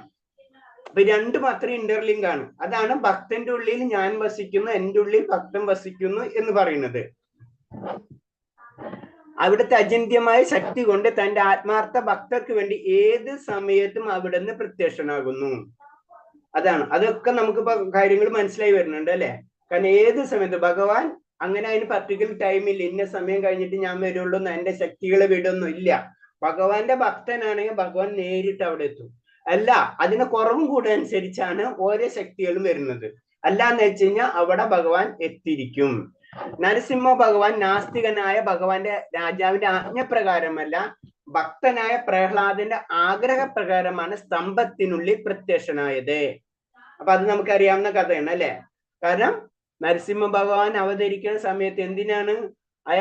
എവിടെ നിന്നാണെങ്കിലും ഞാൻ വരും. അപ്പൊ ഒറ്റ പോയിന്റിൽ നിന്ന് തന്നെ നമുക്ക് മനസ്സിലാവും. തൂണിൽ നിന്നും തുരുമ്പിൽ നിന്നും പറഞ്ഞു കഴിഞ്ഞാൽ നമ്മളെ യുക്തി കൊണ്ട് അത് മനസ്സിലാക്കാൻ പറ്റില്ല. തൂണിൽ നിന്ന് എങ്ങനെ ഭഗവാൻ വരുന്നത്, തുരുമ്പിൽ നിന്ന് തന്നെ ഭഗവാൻ വരുന്നത്. അതെന്താണ്? ഭക്തൻ അത് വേറെ രീതിയിൽ പറഞ്ഞു കഴിഞ്ഞാൽ, ഒരു ഭക്തൻ സത്യമേ പറയൂ. ഞാൻ പറഞ്ഞിട്ടുണ്ട്, ഭഗവാൻ സത്യമേ, ഭക്തൻ സത്യമേ പറയും. ഭക്തൻ എന്ന് പറയുമ്പോൾ സത്യം പറയുകയുള്ളൂ. സത്യം അഥവാ സത്യം എന്നല്ല, ആ ഭക്തൻ എന്ത് പറഞ്ഞാലും സത്യമാവുകയും ചെയ്യും. അപ്പൊ ആ സമയത്ത് നമ്മളെ യുക്തി കൊണ്ട് അതൊരിക്കലും പ്രാക്ടിക്കൽ അല്ലാത്തൊരു കാര്യമാണ്. ആ പ്രഹ്ലാദൻ നമുക്ക് വേറെ രീതിയിൽ എന്തെങ്കിലും പറയായിരുന്നു പ്രഹ്ലാദൻ, പക്ഷെ പ്രഹ്ലാദൻ പറഞ്ഞത് സത്യമായി തീരാണ് അവിടെ. അതാണ് പ്രത്യേകത. അതാണ് ഒരു ഭക്തൻ പറഞ്ഞു കഴിഞ്ഞാൽ സത്യമായി തീരും. അപ്പൊ അതാണ് ആ ഒരു കാര്യമാണ്. അതിന് അത്തരം പവർഫുൾ ആയിട്ടുള്ള വ്യക്തികള് അവര് പറയുന്നത് സത്യമായി തീരും. അതിനൊരു കഥ, ചെറിയൊരു ഇത് പറയുന്നുണ്ട്. കാരണം എന്താ വെച്ച് കഴിഞ്ഞാൽ, ദുര്യോധനൻ ഗാന്ധാരിയുടെ അടുത്ത് ചെല്ലുന്നുണ്ട്. കാരണം ഗാന്ധാരി അത്തരം പതിവൃതിയായിട്ടുള്ള സ്ത്രീരത്നാണ്, അല്ലെ? അപ്പൊ പറയുന്ന വെച്ച് കഴിഞ്ഞാൽ, അപ്പൊ അനുഗ്രഹം വാങ്ങിക്കാൻ പോകണം. അപ്പൊ അനുഗ്രഹിക്കുന്നത് വേറെ നല്ല രീതിയിൽ അനുഗ്രഹിക്കണം, നീ വിജയിച്ചു വരട്ടെ എന്ന് പറഞ്ഞു കഴിഞ്ഞാൽ അത് സത്യമായിട്ട് മാറും. അത് ദുര്യോധന അറിയാം. പക്ഷെ ഗാന്ധാരി അങ്ങനെയല്ല ഇത് കൊടുക്കുന്നത്. അപ്പൊ അതാണ്, അവര് പറഞ്ഞു കഴിഞ്ഞാൽ അത് സത്യമായിട്ട് തന്നെ സംഭവിക്കും. അതാണ് വലിയ വലിയ വ്യക്തികൾ, ആചാര്യന്മാര്, അവർ പറയുന്നത് സത്യം. കാരണം എന്താണ്? അത് ഭഗവാൻ നേരിട്ട് ഏറ്റെടുക്കുന്ന ആ കാര്യം. അപ്പൊ ആ ലോകം തന്നെ മാറ്റിമറിക്കുക അതിനു വേണ്ടി. നമ്മ അറിയാതെ അത് സത്യമായിട്ട് സംഭവിച്ചിരിക്കുന്നത്. പിന്നെ ഓരോ നമ്മൾ ജനറൽ ആയിട്ട് പറയുന്നതാണ്, ഓരോ ശാപങ്ങളൊക്കെ കൊടുക്കാന്ന് പറഞ്ഞു കഴിഞ്ഞാല് അതിന് മൈത്രേയ മഹർഷിയാണെന്ന് തോന്നുന്നത്. മൈത്രേയ മഹർഷി ദുര്യോധനനെ ശപിക്കുന്നുണ്ട്. കാരണം ദുര്യോധനോട് കുറെ കാര്യങ്ങളൊക്കെ പറയുമല്ലോ. ദുര്യോധനെ ശപിക്കുന്നുണ്ട്. ആ ശപിക്കണെന്ന് പറഞ്ഞാൽ, നീ എന്ന് പറഞ്ഞു ഭീമസേനൻ നിന്നെ തുടയിലടിച്ച് വധിക്കുന്നു പറയുന്നുണ്ട്, നിന്നെ വധിക്കുന്നു പറഞ്ഞിട്ട് ശപിക്കുന്നുണ്ട്. അതാണ് പറഞ്ഞത്. ഇതെല്ലാതും സെറ്റാണ്. പ്രകൃതിയിലെ എല്ലാ കാര്യങ്ങളും ഇങ്ങനെ ഭഗവാന്റെ രീതിയിലെല്ലാം സെറ്റ് ആയിക്കൊണ്ടിരിക്കുന്നതാണ്. അത് തന്നെയാണ് സംഭവിക്കുന്നത്. അല്ലെങ്കിൽ ആ സംഭവിക്കുന്ന കാര്യം മൈത്രേയൻ ആദ്യം പറഞ്ഞെന്ന് മാത്രമേ ഉള്ളൂ. അതാണ് ഭഗവാൻ തന്നെയാണ് ലാസ്റ്റ് ആരോട് പറയുന്നത്? ദുര്യോധനോട്, ഭീമസേനോട് പറയും തുറക്കി അടിച്ചു വധിക്കാൻ പറയുന്നത്. അപ്പൊ ഭഗവാൻ എല്ലാതും നിശ്ചയിച്ചിട്ടുണ്ട്. നമ്മളായ വിശ്വരൂപത്തിൽ പറയുന്നുണ്ടല്ലേ, എല്ലാതും നടന്നു കഴിഞ്ഞു എന്ന് പറയുന്നത് പോലെയാണ്. അതെല്ലാതും സെറ്റായിരുന്നു. പിന്നെ ഓരോരുത്തരും അതിനനുസരിച്ച് ഇങ്ങനെ വർക്ക് ചെയ്ത് പോണെന്ന് മാത്രമേ ഉള്ളൂ. അതാണ് മൈത്രേയ മഹർഷി ശപിക്കുന്നത്. അങ്ങനെ എന്തൊരു കാര്യം നമ്മൾ നോക്കിക്കഴിഞ്ഞാൽ അത് മനസ്സിലാക്കാൻ പറ്റും. അപ്പൊ ഇത്തരം പവറാണ് ഭഗവാൻ. അതിന് നമ്മളെ ചിന്തിക്കണേൽ അപ്പുറത്തെന്ന് പറയുന്നത്. ഒരു നാസ്തികന് പ്രഭുവിനെ പ്രത്യക്ഷനാകാൻ ആജ്ഞാപിക്കാൻ കഴിയില്ല. അപ്പൊ ഹിരണ്യകശിപു പറയുന്നുണ്ട്, നിന്റെ ദൈവമാരാണ് ഇങ്ങോട്ട് വരാൻ പറയുന്നു, ആജ്ഞാപിക്കുന്നു. അവിടെ ഭഗവാൻ വരില്ല. ഭഗവാൻ നാസ്തികനെ സന്തോഷിപ്പിക്കാനോ ദുഃഖിപ്പിക്കാനോ ഒന്നും ആഗ്രഹിക്കുന്നില്ല. ഭഗവാൻ സന്തോഷിപ്പിക്കാൻ ആഗ്രഹിക്കുന്ന ഒരേ ഒരു വ്യക്തി മാത്രമേ ഉള്ളൂ. തന്റെ ഭക്തനോട് കാരുണ്യം കാട്ടാൻ പ്രഭു എവിടെയും ഏത് സമയത്തും പ്രത്യക്ഷപ്പെടും. അതിന് സമയമോ കാലോ ഒന്നുമില്ല. അതിന് പറഞ്ഞു യുഗങ്ങൾ തന്നെ മാറ്റി വെക്കും. കാരണം ഇത് മുഴുവനും ഭഗവാന്റെ കയ്യിലുള്ളതാണ്. ഒരു സോഫ്റ്റ്വെയർ നമുക്കറിയാം, കമ്പ്യൂട്ടറിൽ സോഫ്റ്റ്വെയർസ് ഉണ്ട് അല്ലെ. അപ്പൊ അതില് ഇന്നത് കാര്യം ഇന്നത് ചെയ്താലോ, ഇപ്പൊ എ എന്ന് പറഞ്ഞ് നമ്മളെ രീതിയിൽ എ എന്ന് പറഞ്ഞ് എ എന്ന് വരും അല്ലെ. ടൈപ്പ് ചെയ്യുമ്പോ എ എന്ന് നമ്മൾ ടൈപ്പ് ചെയ്ത് എ എന്ന് വരും. അത് സോഫ്റ്റ്വെയർ എഞ്ചിനീയർക്ക് ടൈപ്പ് ചെയ്യുന്നിടത്ത് ബി ആക്കാം അല്ലെ. കാരണം സോഫ്റ്റ്വെയർ എഞ്ചിനീയർ ആണ് അത് ഡെവലപ്പ് ചെയ്തിട്ടുള്ളൂ, ആ സോഫ്റ്റ്വെയർ ഡെവലപ്പ് ചെയ്തിട്ടുള്ളൂ. അപ്പൊ നമ്മ എ അടിക്കുമ്പോ സംഗതി ബി ആണ് വരുന്നത്. അപ്പൊ നമ്മൾ പറയും ഇത് തെറ്റാണ്, ഇത് ഇങ്ങനെയല്ലല്ലോ നടക്കേണ്ടത് അല്ലെ. അതാണ് പറഞ്ഞത് ഭഗവാനാണ് ധർമ്മം എന്ന് പറയുന്നത്. എന്ന് പഠിക്കുമ്പോ നമ്മൾ ഇത്തരം കാലം എന്ന് പഠിച്ച് എന്ന് വരേണ്ടത്, അതല്ല നിയമം. എന്ന് അടിച്ചു കഴിഞ്ഞാൽ ബി വരും. അതാണ് ഭഗവാന്റെ നിയമം. അതാണ് പറഞ്ഞത്. അത് ഏത് സമയത്തും അതിന് ധർമ്മവും കാര്യങ്ങളും. ഭഗവാനാണ് ധർമ്മം. ഭഗവാനാണ് ഈ സോഫ്റ്റ്വെയർ ഡെവലപ്പ് ചെയ്തിട്ടുള്ളത്. അതാണ് ഭഗവത്ഗീതയിൽ പറയുന്നത് പോലെ നാസ്തികരെ നശിപ്പിക്കുന്നതിന്, സാധുക്കളെ സംരക്ഷിക്കുന്നതിന് ഭഗവാൻ അവതാരം ചെയ്യുന്നു. അതാണ് ഇപ്പൊ പറഞ്ഞത് നമ്മൾ. പരിത്രാണായ സാധുന എന്ന് പറഞ്ഞു, വിനാശായ ചതുഷ്കൃത. അപ്പൊ ഇത് രണ്ട് കാര്യങ്ങൾ ഭഗവാൻ ഊന്നി പറഞ്ഞിട്ടുണ്ട്. ഫസ്റ്റ് പറയുന്നത് സാധുക്കളെ രക്ഷിക്കുന്നതിന് വേണ്ടിയിട്ടാണ്. പിന്നെയാണ് ദുഷ്ടന്മാരെ സംഹരിക്കുന്നതിന് വേണ്ടി ഞാൻ യുഗം തോറും ജന്മമെടുക്കുന്നു പറയുന്നത്. ആദ്യ പുരുഷനായ ഗോവിന്ദൻ ഭാഗിക ആവിഷ്കാരമായി സകലതിലും സിദ്ധി ചെയ്യുന്നുണ്ട്. ബ്രഹ്മസംഹിതയിൽ പറയുന്നു. അവിടുത്തെ പ്രപഞ്ചത്തിൽ ഓരോ അണുവിലും പ്രവേശിക്കുന്നു. അത് നമുക്ക് അറിയാവുന്നതാണ് അല്ലെ, ആദ്യ പുരുഷൻ ഭഗവാൻ. അപ്പൊ അത് എല്ലായിടത്തും ഭാഗ്യമായി സകലതിലും സിദ്ധി ചെയ്യുന്നുണ്ട്. പിന്നെ അവിടുന്ന് പ്രപഞ്ചത്തിൽ ഓരോ അണുവിലും പ്രവേശിക്കുന്നുണ്ട്. അപ്പൊ ഓരോ അണുവിലും പ്രവേശിക്കുന്നുണ്ട്. ഇപ്പൊ നമുക്കറിയാം ഒരു കല്ലിന് ജീവനില്ല, പക്ഷെ കല്ല് ചലിക്കുന്നുണ്ടോ? ഞാൻ സിമ്പിൾ ആയിട്ട് ചോദിക്കുന്നു, നിങ്ങളോട് ചോദിക്കണം. കല്ലിന് ജീവനില്ല, എന്നാ കല്ലിന് ജീവനുണ്ടോ? ഇതിൽ പറഞ്ഞ പ്രപഞ്ചത്തിൽ ഓരോ അണുവിലും പ്രവേശിക്കുന്നു.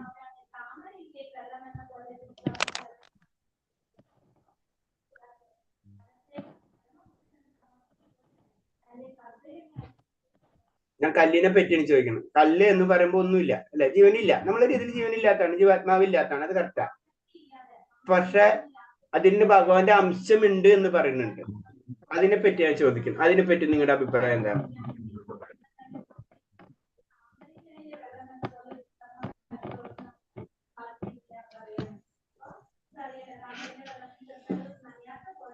ആരാ പറഞ്ഞു? സന്ധ്യ മാതാജി അല്ല,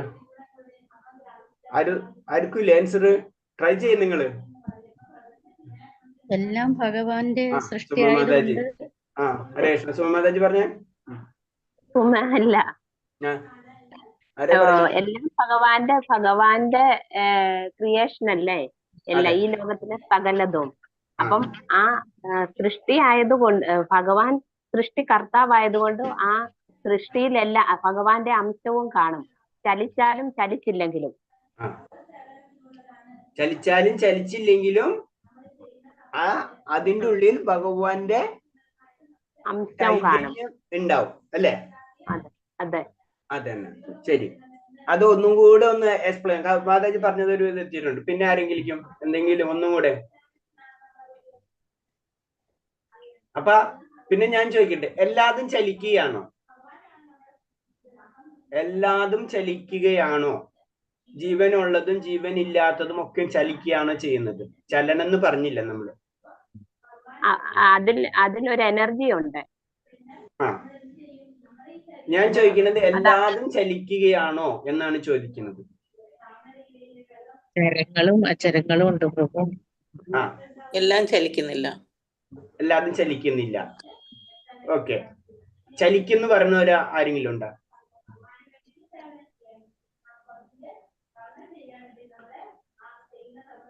ചലിക്കുന്നത് കൊണ്ടാണല്ലോ രൂപമാറ്റം ഉണ്ടാകുന്നത്. ഇപ്പൊ ജീവനിപ്പോ ഇത് കല്ല് ചലിക്കുന്നുണ്ടാ? എന്നാലും അതില് ജീവന്റെ ഒരു അംശം. ഇങ്ങനെ പറയുമ്പോൾ കല്ല് ചലിക്കുന്നുണ്ടെന്ന് പറയും. പക്ഷെ അത് നമ്മളുടെ ഭൗതികമായ നമ്മളുടെ ശരീരം കൊണ്ട് നമുക്ക് അറിയാൻ പറ്റുന്നില്ല, മനസ്സിലാക്കാൻ കഴിയുന്നില്ല. ഓക്കെ, അപ്പൊ ചലിക്കുന്നുണ്ടെന്ന് ചലിക്കുന്നില്ല എന്നാ അതിലൊരു ചൈതന്യം ഉണ്ട്. അപ്പൊ ചിലപ്പോ എന്തെങ്കിലുമൊക്കെ അവിടെ സംഭവിക്കാം. അങ്ങനെയല്ലേ പറഞ്ഞു വരുന്നത്? അത് നമുക്ക് മനസ്സിലാവണില്ല എന്ന് മാത്രം അല്ലേ? അതെ, ഒരു കല്ല് ചലിക്കുന്നത് ഒരു ശിലയാണെങ്കിൽ അല്ലെ, ഒരു കല്ല് ചലിക്കുന്നത് കൊണ്ടാണല്ലോ അതിന് രൂപമാറ്റം ഉണ്ടാകുന്നത്. പക്ഷെ ചലിക്കുന്നത് നമ്മളുടെ ഭൗതികമായ ശരീരം കൊണ്ട് നമുക്ക് അറിയാൻ സാധിക്കുന്നില്ല. കല്ലിന് രൂപമാറ്റം ഉണ്ടാകുന്നതൊക്കെ ഭൗതികമായിട്ടാണല്ലേ. കല്ല് പൊട്ടിക്കുമ്പോ ചെറിയ കല്ലാവും, കല്ല് പൊട്ടിക്കാതിരിക്കുമ്പോൾ വലിയ കല്ലാവിരിക്കില്ല. അപ്പൊ അതിന് രൂപമാറ്റം എന്ന് പറയുമ്പോ അത് നമ്മളെ കൈ അല്ലെങ്കിൽ പ്രകൃതിയുടെ ഇതുകൊണ്ടായിരിക്കും സംഭവിക്കുന്നത്. അത് ഇതായിട്ട് ബന്ധം ഉണ്ടാവോ?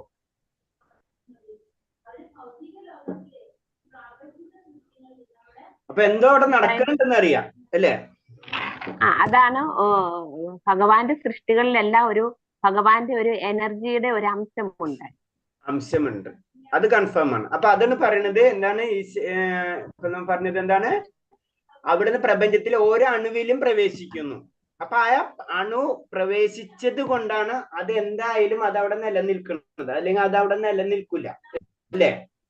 അതിന് ചെറിയ ഞാൻ പറയണത് അല്ലാതെ ചലിക്കുന്നതിന്റെ എന്ന് പറയുമ്പോൾ നമ്മളിപ്പോ സയൻസ് കുറെ വളർന്ന് കുറെ ലെവലിൽ എത്തിയിട്ടുണ്ട്. അതിലെന്താ പറയുന്നത്? നമ്മള് ഉള്ളിലേക്ക് പോയിക്കൊണ്ടിരിക്കുമ്പോഴേ ഒരണു എന്ന് പറയുമ്പോഴേ നമ്മൾ പറയുമ്പോൾ നമ്മുടെ ഭാഷയിൽ പറഞ്ഞ എന്താണ്? ആറ്റം അല്ലേ?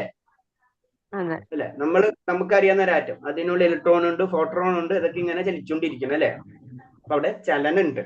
എന്തൊക്കെയുണ്ട് നമുക്ക് ഇപ്പോഴും അറിയില്ല. നമ്മൾ ഇപ്പോഴത്തെ അനുസരിച്ച് എന്തൊക്കെ അവിടെ നടക്കുന്നുണ്ട് നമുക്ക് കാര്യം മനസ്സിലായിട്ടുണ്ട്. അതാണ് ഓരോ അണുവിലും പ്രവേശിക്കുന്നത്. അപ്പൊ ഭഗവാന്റെ ചൈതന്യം ഇല്ലാതെ ഈ ഭൗതിക ലോകത്തിൽ ഒന്നുമില്ല. അതെല്ലാതും ചലനാത്മകമാണ്, ചലിച്ചുകൊണ്ടിരിക്കുന്നത്. അത് നമ്മൾ പറഞ്ഞത് ഈ ചലനത്തിനെല്ലാത്തിനും ഒരു നിയമമുണ്ട്. അതിന് അതിനേലും വലിയ ഇൻട്രസ്റ്റ്. ഈ ചലനത്തിന് നമ്മളെ ഹൃദയം ചലിച്ചുകൊണ്ടിരിക്കുന്നുണ്ട്, നമ്മളെ രക്തത്തിലെ രക്തം പമ്പ് ചെയ്തുകൊണ്ടിരിക്കുന്നുണ്ട് അങ്ങോട്ടും ഇങ്ങോട്ടും അല്ലെ? അതൊരു ചലനാണ്. അതിന് ഹരേ കൃഷ്ണ പ്രഭുജി, ഈ ചലനമെന്ന് പ്രഭുജി ഉദ്ദേശിച്ചത്, പ്രഭുജി ഇപ്പോൾ ചോദിച്ചത് അതാ ഒരു സ്പിരിച്വാലിറ്റിയുടെ മീനിങ്ങിലാണോ ചോദിച്ചത്? സ്പിരിച്വാലിറ്റി അതായത് ഭൗതികമായ അർത്ഥത്തിലാണോ ചോദിച്ചത്? അതായത് രണ്ടും വരും. അത് ഒരു തരത്തിൽ പറഞ്ഞു കഴിഞ്ഞാൽ, കാരണം എന്ന് വെച്ച് കഴിഞ്ഞാൽ ശരിക്കും നമ്മളും ഉള്ളിലേക്ക് ആത്മീയതയിലേക്ക് കടക്കും തോറും ഭൗതികതയും ആത്മീയതയും ഒന്നായിട്ട് വരുന്നത് ഒരു ലെവലിലേക്ക് നമ്മൾ വരും. മനസ്സിലായില്ലേ? നമ്മള് ആത്മീയത എന്ന് പറയുമ്പോൾ ആത്മീയതയിലേക്ക് കടക്കുമ്പോ പിന്നെ ഭൗതികതത്തിന് അതിന് സ്ഥാനമില്ലാത്ത ഒരു അവസ്ഥയിലേക്ക് വരും. അപ്പൊ എല്ലാത്തിനും പറഞ്ഞു വന്നത് നമ്മൾ ചലിച്ചുകൊണ്ടിരിക്കുന്നുണ്ട്. അതിന് നമ്മളെ ശരീരം തന്നെ എടുക്കാം. ഈ ശരീരം എന്ന് പറയുന്നത് ശരിക്കും ഭൗതികമാണല്ലോ അല്ലേ? നമ്മൾ ശ്രദ്ധിച്ചു കഴിഞ്ഞാൽ ഇത് ശരീരം എന്ന് പറഞ്ഞത് ആത്മീയമാണ്. അല്ലാതെ പ്രപഞ്ചത്തെ മുഴുവനും ഉൾക്കൊള്ളുന്നതാണ് അല്ലെ? ഭൗതിക പ്രകൃതിയാണ്. ഭൗതിക പ്രകൃതി എന്താണ്? ഭഗവാന്റെ സൃഷ്ടിയാണ്. അപ്പൊ എന്താണ്? ഭഗവാന്റെ ഊർജമാണ് അതല്ലേ? അപ്പൊ എവിടെ എത്തി നമ്മള്? ഭൗതികതയിൽ നിന്ന് ആത്മീയതയിലേക്ക് എത്തിക്കഴിഞ്ഞു. ഈ പറയുന്ന അഗ്നി, ജലം, വായു, ആകാശം ഇതൊക്കെ എന്താണ്? മനസ്സിലാവുന്നുണ്ടോ? അപ്പൊ നമ്മൾ ഭൗതിക പ്രകൃതി നമ്മൾ പറഞ്ഞാൽ എന്താണത്? അത് ഭഗവാന്റെ ശക്തി തന്നെയാണ് അല്ലെ? അപ്പൊ അത് ആത്മീയമായി മാറിയത്. അപ്പൊ നമ്മളത് പറഞ്ഞു. അപ്പൊ ഞാൻ പറഞ്ഞു വന്ന ഇത്രേ ഉള്ളൂ. എല്ലാതും ഒരു ഇന്റർ കണക്റ്റഡ് ആണ്. നമ്മുടെ പറയണത് ഇപ്പൊ ചലനാത്മകം എന്ന് പറഞ്ഞാലും എല്ലാതും ചലിച്ചുകൊണ്ടിരിക്കും. അതാണ് നമ്മള് ഭൗതികതയില് കാലം, സമയം എന്നൊക്കെ പറയണത്. ചലിച്ചുകൊണ്ടിരിക്കും, നമ്മൾ നീങ്ങിക്കൊണ്ടിരിക്കുകയാണ്. പ്രവർത്തികൾ കർമ്മം എന്ന് പറയുന്നത് ചെയ്തുകൊണ്ടിരിക്കുകയാണ്. ഒന്നും ചെയ്യാതിരിക്കാൻ പറ്റില്ല എന്ന് പറഞ്ഞതിന്റെ കാരണമാണ്. ഇപ്പൊ നമ്മൾ പറഞ്ഞ ഒരു കല്ലാണെങ്കിലും അതിൻ്റെ ഉള്ളില് പ്രവർത്തനങ്ങൾ നടന്നുകൊണ്ടിരിക്കുന്നു. കർമ്മം ചെയ്യാതിരിക്കാൻ കഴിയില്ല എന്ന് പറഞ്ഞു കഴിഞ്ഞാല് അതിൻ്റെ ഉള്ളിലും ചലിച്ചുകൊണ്ടിരിക്കും. ഈ ചലിക്കുന്നതിന് മുഴുവനും ഒരു നിയമമുണ്ട്.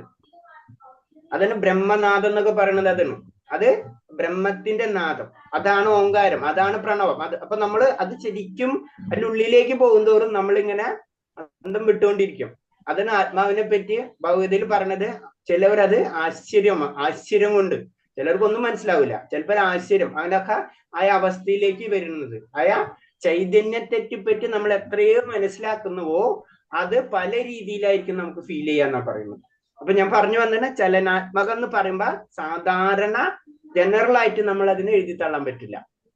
അത് അത്രയും കുറെ അതിന്റെ മീനിങ് ഉള്ളിലുണ്ട് എന്ന് മനസ്സിലാക്കാൻ വേണ്ടിയാ പറഞ്ഞത്. അപ്പൊ നമ്മൾ ഈശ്വരന് അകത്തും പുറത്തും എന്നൊക്കെ പറയുമ്പോ നമുക്ക് അതും ആ ലെവലിലേക്ക് നമ്മൾ ഉയരണം. അപ്പൊ എന്താ പറഞ്ഞു വന്നത്? അണുവിലും പ്രവേശിക്കും, അന്തരാമിയായി എല്ലാത്തിലും സാക്ഷിയായി ഉള്ളിൽ സ്ഥിതി ചെയ്യുകയും നമ്മുടെ കർമ്മങ്ങൾ പ്രദാനം ചെയ്യുകയും ചെയ്യുന്നു.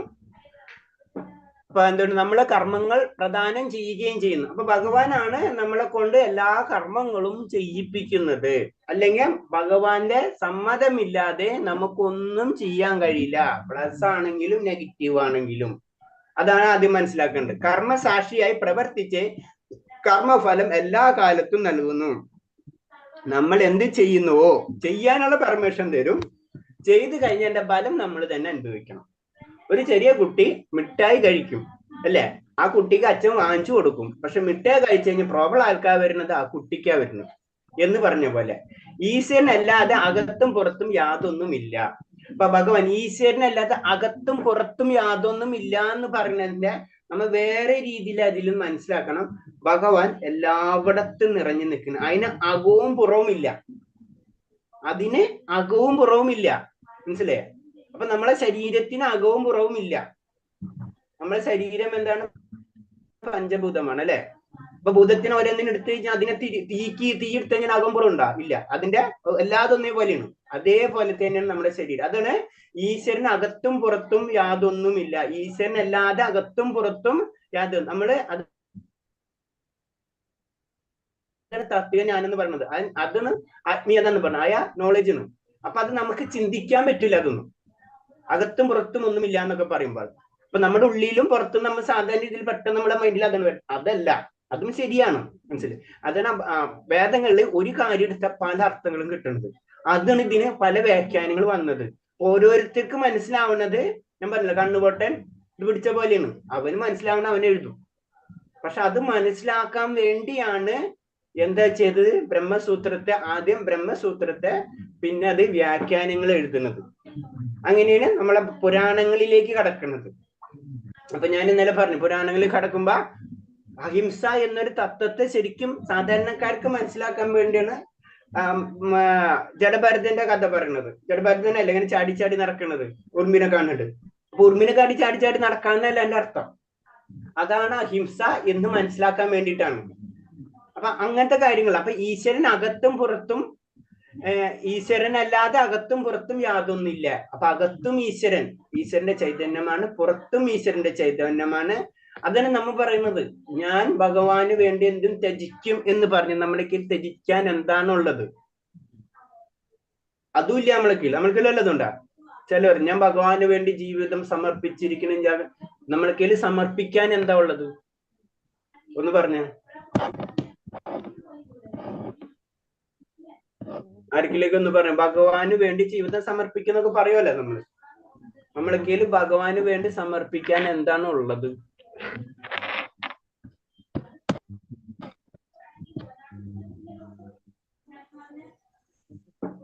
ആരാ? നമ്മള് ഭഗവാന്റെ തന്നെ അംശമാണല്ലോ. അപ്പൊ അതില് സമർപ്പണം എന്ന് പറയുമ്പോൾ ഭഗവാന്റെ തന്നെ അംശമാണ്. അതിനെ തിരിച്ച് ഭഗവാന് തന്നെ നൽകുന്നത് പോലെയാണോ? അതായത് ഭഗവാനെ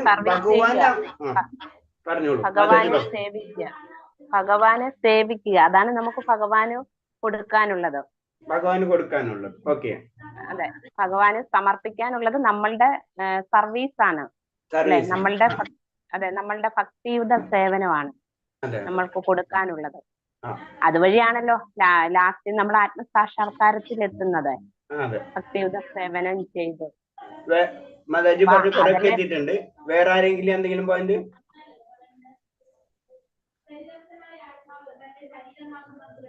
ഭഗവാനെ നമ്മള് പ്രപഞ്ച രൂപമായിട്ട് സങ്കല്പിക്കുക. പ്രപഞ്ചത്തിലെല്ലാതും ഭഗവാനിൽ ഇരിക്കുന്നല്ലേ പറയണത്, അല്ലേ? അപ്പൊ ഭഗവാൻ, നമ്മളപ്പോ ഭഗവാന്റെ ആരാണ്? മമ വംശജീവലോക, അല്ലെ? ഭഗവാന്റെ അംശമാണ് നമ്മള്. അപ്പോ ഇപ്പൊ നമ്മളെ ഇപ്പൊ കയ്യിന്റെ ഒരു വിരലെടുത്തു നമ്മൾ. ആ വിരൽ എന്താണ്? നമ്മളെ പാർട്ടാണ്, അല്ലെ? അതല്ല അംശം എന്ന് പറയുന്നത് നമ്മൾ, അല്ലെ? അപ്പൊ ഭഗവാന്റെ അംശങ്ങളാണ് നമ്മള്. ഈ അംശം എന്താണ്? വേർപെട്ടിരിക്കുന്നു മാത്രമേ ഉള്ളൂ. അത് അതിലേക്ക് മുട്ടാണ്, വീണ്ടും അതിലേക്ക് വന്ന് ചേരാണ് ചെയ്യുന്നത്. അതിലേക്ക് വന്ന് ചേരണം. അതാണ് ഭഗവാന്റെ ദാസൻ എന്ന് പറയുന്നത്, ഭഗവാന്റെ അംശം എന്ന് പറയുന്നത്. അതിലേക്ക് വരികയാണ് നമ്മൾ ചെയ്യുന്നത്. അപ്പൊ ഭഗവാന്റെ തന്നെയാണ് നമ്മള്. അത് ഭഗവാനിലേക്ക് തന്നെ വന്നു ചേരുക, അതിനു വേണ്ടി നമ്മൾ പ്രവർത്തിക്കുക. അത് ഭഗവാന് വേണ്ടി ത്യജിക്കുക അങ്ങനൊന്നല്ല. അപ്പൊ അത് നമ്മള് പുറത്തേക്ക് പോയി നമ്മളെ വീട്ടിലേക്ക് നമ്മൾ വരണം, അത്രയും ചെയ്യണുള്ളൂ നമ്മള്. അത് നമുക്ക് മനസ്സിലാവണില്ല. അതെന്ന് മനസ്സിലായി? അന്ന് അവൻ മുക്തനായി കഴിഞ്ഞു. അതാണ് ക്ലിയർ ആയത്. അതെ പ്രഭുജി. അതായത് ഭഗവാന്റെ അംശമായ നമ്മളെ വീണ്ടും ഭഗവാനിലേക്ക് കൂടിച്ചേരുന്നു. അതാണ് നമ്മൾ ചെയ്യുന്നത്. അവിടെ കണക്ട് ചെയ്യുമ്പോഴാണ് ഇപ്പൊ നമ്മളെ ശരീരം, നമ്മളെ കയ്യിൽ ഒരു വിരൽ മുറിഞ്ഞു പോയിട്ടുണ്ട്. ആ വിരൽ അവിടെ കണക്ട് ചെയ്യുമ്പോൾ എന്താണ്? വിരലിന് സന്തോഷം, ആ വ്യക്തിക്കും സന്തോഷം. മനസ്സിലായി? നമ്മൾ അതിനോട് കൂടി നമ്മുടെ കുടുംബത്തിൽ ഒരു അംഗം പുറത്തു പോയി കഴിഞ്ഞാൽ എന്താണ്? ആ കുടുംബാംഗം നമ്മളെ വീട്ടിൽ വന്നു കഴിഞ്ഞാൽ കുടുംബാംഗത്തിന്, ആ കുടുംബത്തിലുള്ള എല്ലാവർക്കും സന്തോഷം, ആ വ്യക്തിക്കും സന്തോഷം. അതാണ് നമ്മൾ ചെയ്യുന്നത്. അപ്പൊ നമ്മൾ പുറത്തേക്ക് പോയാൽ ഒരു പയ്യനാ ഒരു കുട്ടിയാണെന്ന് വെച്ചാൽ അവനോട് വേഗം വീട്ടിൽ വരാൻ പറയും. അവനും കൂടെ വന്നു കഴിഞ്ഞാലോ നമുക്ക് ആനന്ദം കിട്ടുള്ളൂ. കാരണം ഈ വീട്ടിലെ എല്ലാ കുടുംബങ്ങളും കുടുംബം എന്ന് പറഞ്ഞു, ഇമ്പം വരുന്നത്, അല്ലെ? നമ്മളെ ഭാഷയിൽ പറഞ്ഞു കഴിഞ്ഞാൽ. അപ്പൊ എന്താണ്? അതിലേക്ക് അവൻ വരികയാണ്. അതിന്റെ ഒരു പാർട്ടാണ്, കുടുംബത്തിന്റെ ഒരു പാർട്ടാണ്. അത് കുറച്ചു നാളത്തേക്ക് പുറത്തു പോയി, അത് വീണ്ടും വരുന്നു. അത് അവന്റെ ഡ്യൂട്ടിയാണ്. അവൻ വീട്ടിൽ വന്നാലേ അവന് ആനന്ദം കിട്ടുള്ളൂ. ഇതാണ് സംഭവിക്കുന്നത്. അപ്പൊ അതിനു വേണ്ടി നമ്മൾ വർക്ക് ചെയ്യണമെന്ന് പറഞ്ഞു കഴിഞ്ഞാല് നമ്മളത് മനസ്സിലാക്കുക. വർക്ക് ചെയ്യാന്ന് പറഞ്ഞാൽ അത് മനസ്സിലാക്കുക. ഏകാത്മത ഉണ്ടെങ്കിലും തന്റെ വിഭിന്ന അംശമായ ജീവാത്മകൾ പരിമിതമായി ആസ്വദിക്കുന്ന എല്ലാ ആനന്ദവും അവിടെ നിന്ന് തന്റെ വ്യക്തിഗത രൂപത്തിൽ അപരിമിതമായി ആസ്വദിക്കുന്നു. അപ്പൊ അത് ഭഗവാൻ പറയുന്നതാണ് വിഭിന്ന അംശങ്ങൾ. അവര് നമ്മൾ പുറത്ത് പോയി കഴിഞ്ഞു കഴിഞ്ഞാല്, ഇപ്പൊ ചെറിയ കുട്ടികൾ പുറത്ത് പോയി കഴിഞ്ഞാല് അവര് അവിടത്തെ കാണുന്ന സിറ്റുവേഷൻസിനനുസരിച്ച് അത് അവർക്ക് സന്തോഷം എന്നൊക്കെ തോന്നും. അത് അല്ലെങ്കിൽ അവിടെ നിന്നൊക്കെ അങ്ങോട്ടും ഇങ്ങോട്ടും മാറിപ്പോരും. പക്ഷെ അൾട്ടിമേറ്റ് ആയിട്ട് വീട്ടിൽ വരുമ്പോഴാണ്, അല്ലെ, അവന് അൾട്ടിമേറ്റ് സന്തോഷം കിട്ടുന്നത്. അത് നമ്മളെ ജീവാത്മാക്കളെ പറ്റി പറയണത്. ഭഗവാനെ പറ്റി പറയുമ്പോൾ എന്താണ്? അപരിമിതമായിട്ട് ആസ്വദിക്കുന്നു. ഭഗവാന്റെ ആസ്വാദന ശേഷി എന്താണ് നമുക്ക് മനസ്സിലാക്കാൻ പറ്റില്ല. ആസ്വാദനം ഭഗവാന്റെ അംശമായത് കൊണ്ടാണ് അതേപോലെ ആസ്വദിക്കാൻ നമ്മൾ ആഗ്രഹിക്കുന്നത് തന്നെ. പക്ഷെ നമ്മളെ സ്ഥലം മാറിപ്പോയി എന്ന് മാത്രമേ ഉള്ളൂ. കാരണം ഭഗവാനായിട്ട് കണക്ട് ചെയ്താലോ, കണ്ണ് നമ്മളെ കൂടി ഇരുന്നു കഴിഞ്ഞാല് കണ്ണിന്റെ പ്രവർത്തനം കണ്ണിന് ചെയ്യാൻ പറ്റുള്ളൂ, അല്ലാണ്ട് കണ്ണിന് പ്രവർത്തിക്കാൻ പറ്റില്ല. കണ്ണിനെപ്പോഴും നോക്കിക്കൊണ്ടിരിക്കണം. പക്ഷെ നമ്മളെ ശരീരം ഇല്ലാണ്ട് കണ്ണിന് നോക്കാൻ പറ്റുമോ? ഇല്ല. അപ്പൊ ഇതുപോലെ തന്നെയാണ് നമ്മൾ അത്രയും ഇന്റർഗ്രേറ്റഡ് ഭഗവാനായിട്ട്. അപ്പൊ അതിന്റെ ഒരു പാർട്സ് മാറിക്കഴിഞ്ഞാൽ അത് ഇൻഡിപെൻഡന്റ് ആവില്ല. കാറില് ചക്രങ്ങളുണ്ട്, ആ ചക്രം എടുത്ത് മാറ്റിക്കഴിഞ്ഞാൽ എന്തായത് ചക്രം പരിപൂർണ്ണാവില്ല. ചക്രം ആ കാറിനോട് കണക്ട് ചെയ്തിരിക്കണം, എന്നല്ലാതെ അതിന് പരിപൂർണത ലഭിക്കുള്ളൂ എന്ന് പറഞ്ഞത്. അപ്പൊ അപ്പൊ പിന്നെ കാറിൽ ഭഗവാൻ പരിപൂർണത എന്നല്ല. അപ്പൊ നമ്മൾ ആദ്യത്തെ ശ്ലോകം ആലോചിക്കണം, എന്താണ്? പൂർണ്ണമതം പൂർണ്ണമിതം. അതാണ് ആ പോയിന്റ് ഇന്ന് വരുന്നത്. അത് പൂർണ്ണമാണ്. ഹരേ കൃഷ്ണ. ഇത്രയും പറഞ്ഞില്ല, എന്തെങ്കിലും പോയിന്റ്സ് ഉണ്ടോ എന്ന് ചോദിക്കാം. ഹരേ കൃഷ്ണ. ചോദ്യം ഒന്നും വിട്ടിട്ടുണ്ടായിരുന്നില്ല. ക്വസ്റ്റ്യൻസ് ഏതായിരുന്നത്?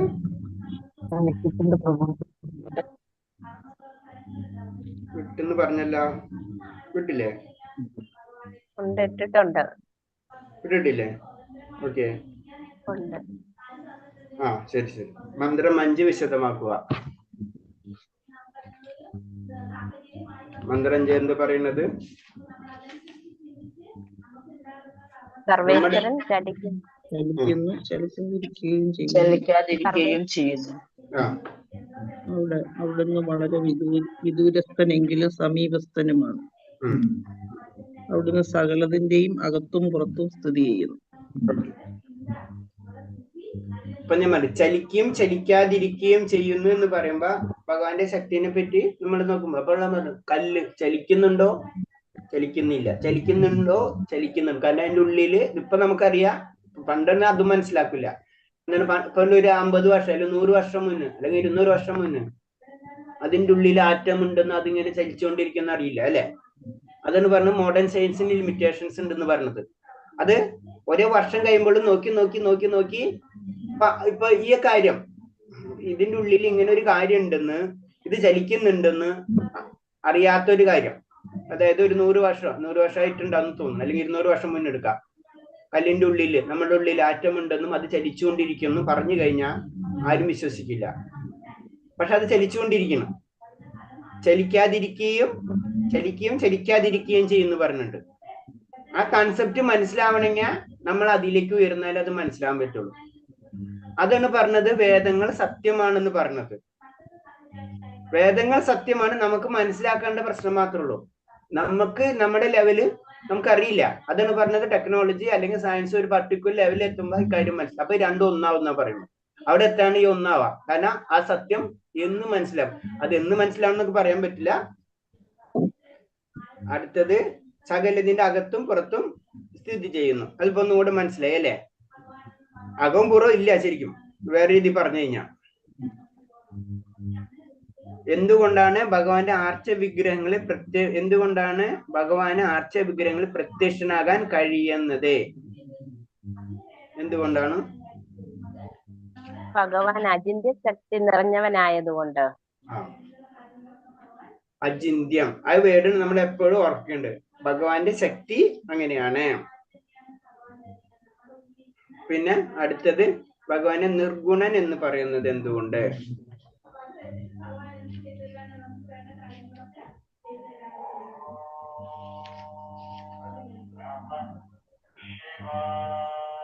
ഭഗവാന് നിർഗുണൻ അറിയില്ലേ? നിർഗുണൻ എന്ന് പറഞ്ഞ സാധാരണ ഭാഷ എന്താണ് നിർഗുണൻ? ഗുണങ്ങൾക്ക് അതീതനായതുകൊണ്ട്. ഇനി മാതാജി പറയരുത്, മാതാജിന് എപ്പോഴും ആൻസർ പറയുന്നത്. ഇനി മാതാജിക്ക് ഓപ്ഷൻ ഇല്ല. മാതാജി പറ. ശക്തിയുടെ ഗുണങ്ങൾ ഒന്നും തന്നെ ബാധിക്കാതെ സ്വന്തം ഇഷ്ടാനുസരം ആ ഓജസ്സിനെ അവിടത്തേക്ക് പ്രയോജനപ്പെടുത്താൻ കഴിയും. ഈ അർത്ഥത്തിൽ ഭഗവാൻ നിർഗുണനാണ്. ഒരു കാലത്തും ഭഗവാൻ അരൂപനല്ല. അവിടുത്തെ അമൂർത്ത ഭാവമായ ബ്രഹ്മജ്യോതിസ് സൂര്യന്റെ രശ്മികൾ സൂര്യദേവന്റെ പ്രഭാപരിവേഷം എന്ന പോലെ അവിടുത്തെ പ്രഭാപരിവേഷമാണ്. ഓക്കെ, അതായത് എത്ര ഉള്ളു നിർഗുണൻ എന്ന് പറയുമ്പോഴേ ഗുണങ്ങൾക്ക് അതീതൻ എന്നാണ് അതിന്റെ അർത്ഥം അല്ലെ? എല്ലാതും ഭഗവാനിലെ സൃഷ്ടിച്ചത് കൊണ്ട് അതില് ഭഗവാൻ ഇൻവോൾവ് അല്ല. ഭഗവാന്റെ സൃഷ്ടിയാണ് എല്ലാതും. പ്രകൃതിയിലെ ത്രിഗുണങ്ങളെല്ലാതും ഭഗവാന്റെ സൃഷ്ടിയാണ് എന്ന് പറഞ്ഞത്. അതാണ് നിർഗുണം എന്ന് പറഞ്ഞത്. അതിനർത്ഥം ഭഗവാന് ഗുണമില്ല എന്നല്ല. ഭഗവാന് ഗുണമുണ്ട്, അത് പ്രകൃതി ഗുണമല്ല. പ്രകൃതിയിലെ ഗുണങ്ങളല്ല ഭഗവാന്റെ ഗുണം. അതാണ് നിർഗുണം കൊണ്ട് ഉദ്ദേശിക്കുന്നത്. ഹരേ കൃഷ്ണ. വേറെന്തെങ്കിലും പോയിന്റ്സ് പറയാനുണ്ടോ? ഓക്കെ, പിന്നെ ഞാനിപ്പോ നമ്മള് വേറെ ഒരു പ്രപ്പോസൽ പതുക്കെ സ്റ്റാർട്ട് ചെയ്യുന്നുണ്ട്. ഇപ്പൊ നമ്മൾ നാമം ജപിച്ച് നമ്മള് കുറച്ച് ശ്ലോക എന്ന് പറയുമ്പോള് ഒന്നാമത്തേത് നമ്മളിപ്പോ ഇപ്പൊ എത്രയാണ് നമ്മള് 18 ശ്ലോകങ്ങൾ ഉണ്ടല്ലോ. അതിൽ അറ്റ്ലീസ്റ്റ് ഒരു ശ്ലോകങ്ങളെങ്കിലും നിങ്ങൾക്ക് പഠിക്കാൻ പറ്റുന്ന വെച്ച് കഴിഞ്ഞാൽ പഠിക്കുക. അത് അറ്റ്ലീസ്റ്റ് ഫസ്റ്റ് ശ്ലോകമെങ്കിലും പഠിക്കാം.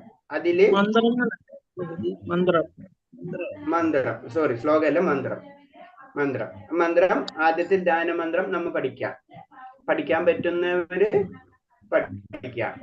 അപ്പൊ അത് അത്ര ഇമ്പോർട്ടന്റ് ആണ് ഈ ശവാസമിന്. ഈ ഫസ്റ്റ് ധ്യാന ശ്ലോകം തന്നെ നമ്മൾ മൈൻഡിൽ ഉണ്ടായി കഴിഞ്ഞാൽ ഭഗവാൻ എന്താണെന്നൊക്കെ മനസ്സിലാക്കി കഴിഞ്ഞു. അപ്പൊ അത് ക്വസ്റ്റ്യനില് നമ്മള് ഇപ്പൊ അത് കഴിയുമ്പോ എക്സാം ഉണ്ടാവുമ്പോ അത് ചോദിക്കും. അത് ചെറിയൊരു മാർക്ക് മാത്രമേ ഇടുള്ളൂ. അത് പഠിക്കേണ്ട, അത് പഠിച്ചില്ലെങ്കിലോ എന്നുള്ള വിഷമൊന്നും വിചാരിക്കേണ്ട. അത് പഠിക്കാൻ വേണ്ടിയാണ് നമ്മള്. അപ്പൊ ആ ഒരു മന്ത്രെങ്കിലും നമ്മൾ പഠിക്കാം. പിന്നെ വേറൊരു പ്രപ്പോസൽ എന്ന് പറയുന്നത് വെച്ച് കഴിഞ്ഞാല് നമുക്ക് കുറെ നമ്മള് ബ്രിഡ്ജിങ് കോഴ്സില് പൂജയുടെ കാര്യങ്ങളൊക്കെ നമ്മൾ പറഞ്ഞല്ലേ. അപ്പൊ അതില് കുറെ ഇതുണ്ട്. മെയിനായിട്ട് പ്രണാമ മന്ത്രങ്ങളുണ്ട്, പ്രണമിക്കണ മന്ത്രങ്ങളുണ്ട്. അപ്പൊ പ്രണാമ മന്ത്രങ്ങള് കുറച്ച് മന്ത്രങ്ങൾ, ചെറിയ ചെറിയ മന്ത്രങ്ങളെയും നമ്മൾ പഠിക്കുക. അപ്പൊ അടുത്ത ലെവല്, അതായത് നെക്സ്റ്റ് ഇത് പറഞ്ഞത് ഭക്തിരസാമൃത സിന്ധു ആണ്. അപ്പൊ അത് എത്തുന്നതിന് മുന്നോ അല്ലെങ്കിലോ കുറച്ച് ശ്ലോകങ്ങള് നമ്മൾ പഠിക്കാൻ ശ്രമിക്കുക. പ്രഭാത മന്ത്രം അല്ലെങ്കിൽ ഇതേപോലെ തന്നെ അറ്റ്ലീസ്റ്റ് നിങ്ങൾ പ്യൂറായിട്ട് വെജിറ്റേറിയൻ ആയി കഴിഞ്ഞിട്ടുള്ളവരാണെങ്കിൽ അവര് നരസിംഹ മന്ത്രം ഉപയോഗിക്കാം. നരസിംഹ മന്ത്രം ജസ്റ്റ് നമ്മള് അങ്ങനത്തെ ആത്മീയ കാര്യങ്ങൾക്ക് പുരോഗതി വരുത്താൻ വേണ്ടിയിട്ടുള്ളതാണ് നമ്മൾ ചെയ്യുന്നത്. അതിലെല്ലാം കൊണ്ടും പ്രൊട്ടക്ഷൻ ആണ്. നരസിംഹ ഭഗവാൻ എന്താണ് ശരിക്കും നമുക്ക് കാണിച്ചു തന്നിട്ടുള്ള എന്താണ്? പ്രൊട്ടക്ഷൻ ആണ് അല്ലെ. അപ്പൊ എല്ലാത്തിനോടും പ്രൊട്ടക്ഷൻ നമുക്ക് ലഭിക്കും. അപ്പൊ ആ മന്ത്രങ്ങള് നമ്മൾ ഉരുവിടാം.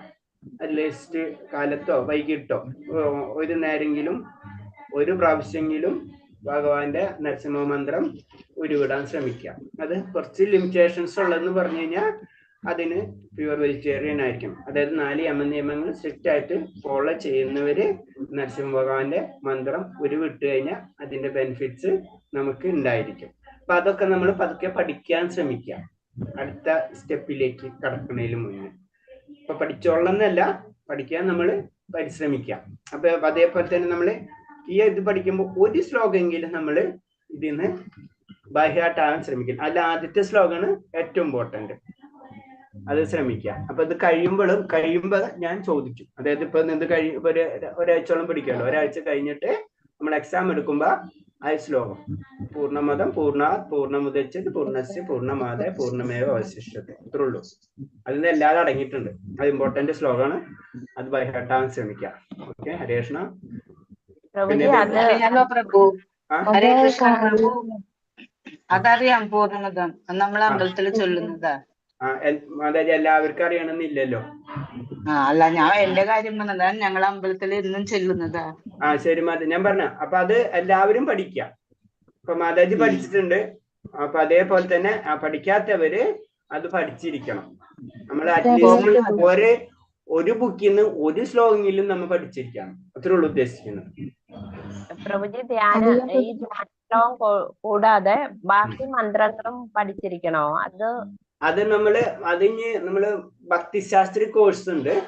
നമ്മളിത് പ്യൂറായിട്ട് നമ്മൾ ഇതിൽ കുറച്ച് സീരിയസ് ആയിട്ട് പോകാനാണ് ഉദ്ദേശിക്കുന്നത്. ഞാൻ പറഞ്ഞില്ല, 6 മാസത്തോളം നമ്മള് ശരിക്കും 4 അത് നിങ്ങൾ തരണം കേട്ടോ. അത് എന്നോട് ചോദിച്ചിട്ടുണ്ട്, എത്ര പ്രാവശ്യം ജപിക്കണം എന്ന് ചോദിച്ചിട്ടുണ്ട് എല്ലാവരും. ഇന്ദു മാതാജി ഉണ്ടാ?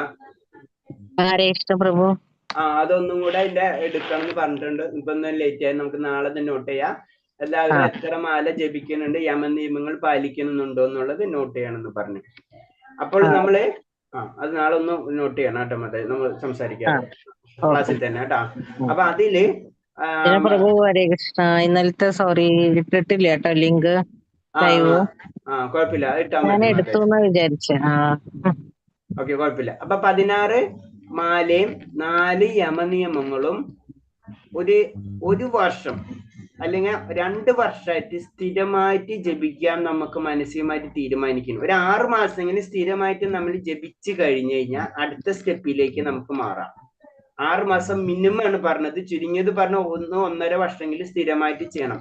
കാരണം അത് പറയണമെന്ന് വെച്ച് കഴിഞ്ഞാൽ നമ്മൾ പല അവസ്ഥകളായിരിക്കും. നമുക്ക് കുറച്ച് നാൾ ചിലപ്പോൾ സ്റ്റാർട്ടിങ്ങിൽ ഭയങ്കര ഇൻട്രസ്റ്റ് ആയിരിക്കും. നമുക്ക് പറയില്ലേ ആരംഭ സുരത്ത് എന്ന് പറയുന്ന പോലെ തന്നെ പല കാര്യങ്ങളും നമുക്ക് പലരും ചെയ്യും, കുറച്ച് കളയുമ്പോൾ അങ്ങ് വിടും. പക്ഷെ അപ്പൊ അങ്ങനെ ചെയ്യാതെ നമ്മള് ഒരു 6 മാസം അല്ലെങ്കിൽ 1 വർഷം ചെയ്ത് കഴിഞ്ഞു കഴിഞ്ഞാൽ നമുക്ക് പിന്നെ അതിനോട് അത്ര അറ്റാച്ച്ഡ് ആയി കഴിഞ്ഞു. അപ്പൊ നമുക്ക് അടുത്ത സ്റ്റെപ്പിലേക്ക് കടക്കാം. അതാണ് ദീക്ഷ ചടങ്ങ് അല്ലെങ്കിൽ ആശ്രയം, ഗുരുവിന് ആശ്രയം എടുക്കുന്ന ചടങ്ങുകളൊക്കെ ഉണ്ട്, അതിലേക്ക് നമുക്ക് കടക്കാം. അങ്ങനെ കടന്ന് അപ്പൊ നമ്മളത് സീരിയസ് ആയി തുടങ്ങി. അങ്ങനെ സീരിയസ് ആയിട്ട് തുടങ്ങുമ്പോ നമ്മൾ ഈ ശാസ്ത്ര ഗ്രന്ഥങ്ങൾ തന്നെ സീരിയസ് ആയിട്ട് അപ്രോച്ചിലേക്ക് നടക്കും. അപ്പൊ അതിന്റെ ഒരു കോഴ്സിന് നിങ്ങൾക്ക് 6th ലെവൽ 5th ലെവലാണെന്ന് തോന്നുന്നു. ആ കോഴ്സിൽ ഭൗതികമാണെങ്കിലും അതിൽ 10-40 ശ്ലോകം ബൈഹാർട്ട് ചെയ്യണം. അത് കുറച്ച് സീരിയസ് ആയിട്ട് എക്സാം ആയിരിക്കും. അതിലെ റെസിറ്റേഷൻസ് അതിന്റെ ഓൺലൈൻ എക്സാം കറക്റ്റ് ആയിരിക്കും. ശരിക്കും ഓഫ്ലൈനാണ് ചെയ്യുന്നത്, പക്ഷെ നമ്മളെ ഇസ്കോൺ ബാംഗ്ലൂർ മാത്രമാണ് ഓൺലൈൻ ചെയ്യിക്കുന്നത്. ബാക്കി എല്ലാവരും ഗുരുവായൂരും ഒക്കെ ചെയ്യുന്നുണ്ട്. അവരൊക്കെ ഓഫ്ലൈൻ തന്നെയാണ് ചെയ്യിപ്പിക്കുക. നമ്മുടെ പോയിട്ട് എക്സാം എഴുതണം, കറക്റ്റ് ക്വസ്റ്റ്യൻ പേപ്പറും ആൻസറും അതുപോലെ തന്നെ ശ്ലോകങ്ങളൊക്കെ അവിടെ ചെന്നിട്ട് പറയണം. അപ്പൊ അങ്ങനെ അപ്പൊ അത് നമ്മൾ സീരിയസ് ആണ്. അപ്പൊ അതിൽ നമ്മൾ പഠിച്ച ഈ ബുക്കുകൾ തന്നെയാണ്, അത് സീരിയസ് ആയിട്ട് നമ്മളത് പഠിക്കണം, കുറച്ചും കൂടി ഡീറ്റെയിൽ ആയിട്ട് പഠിക്കണം.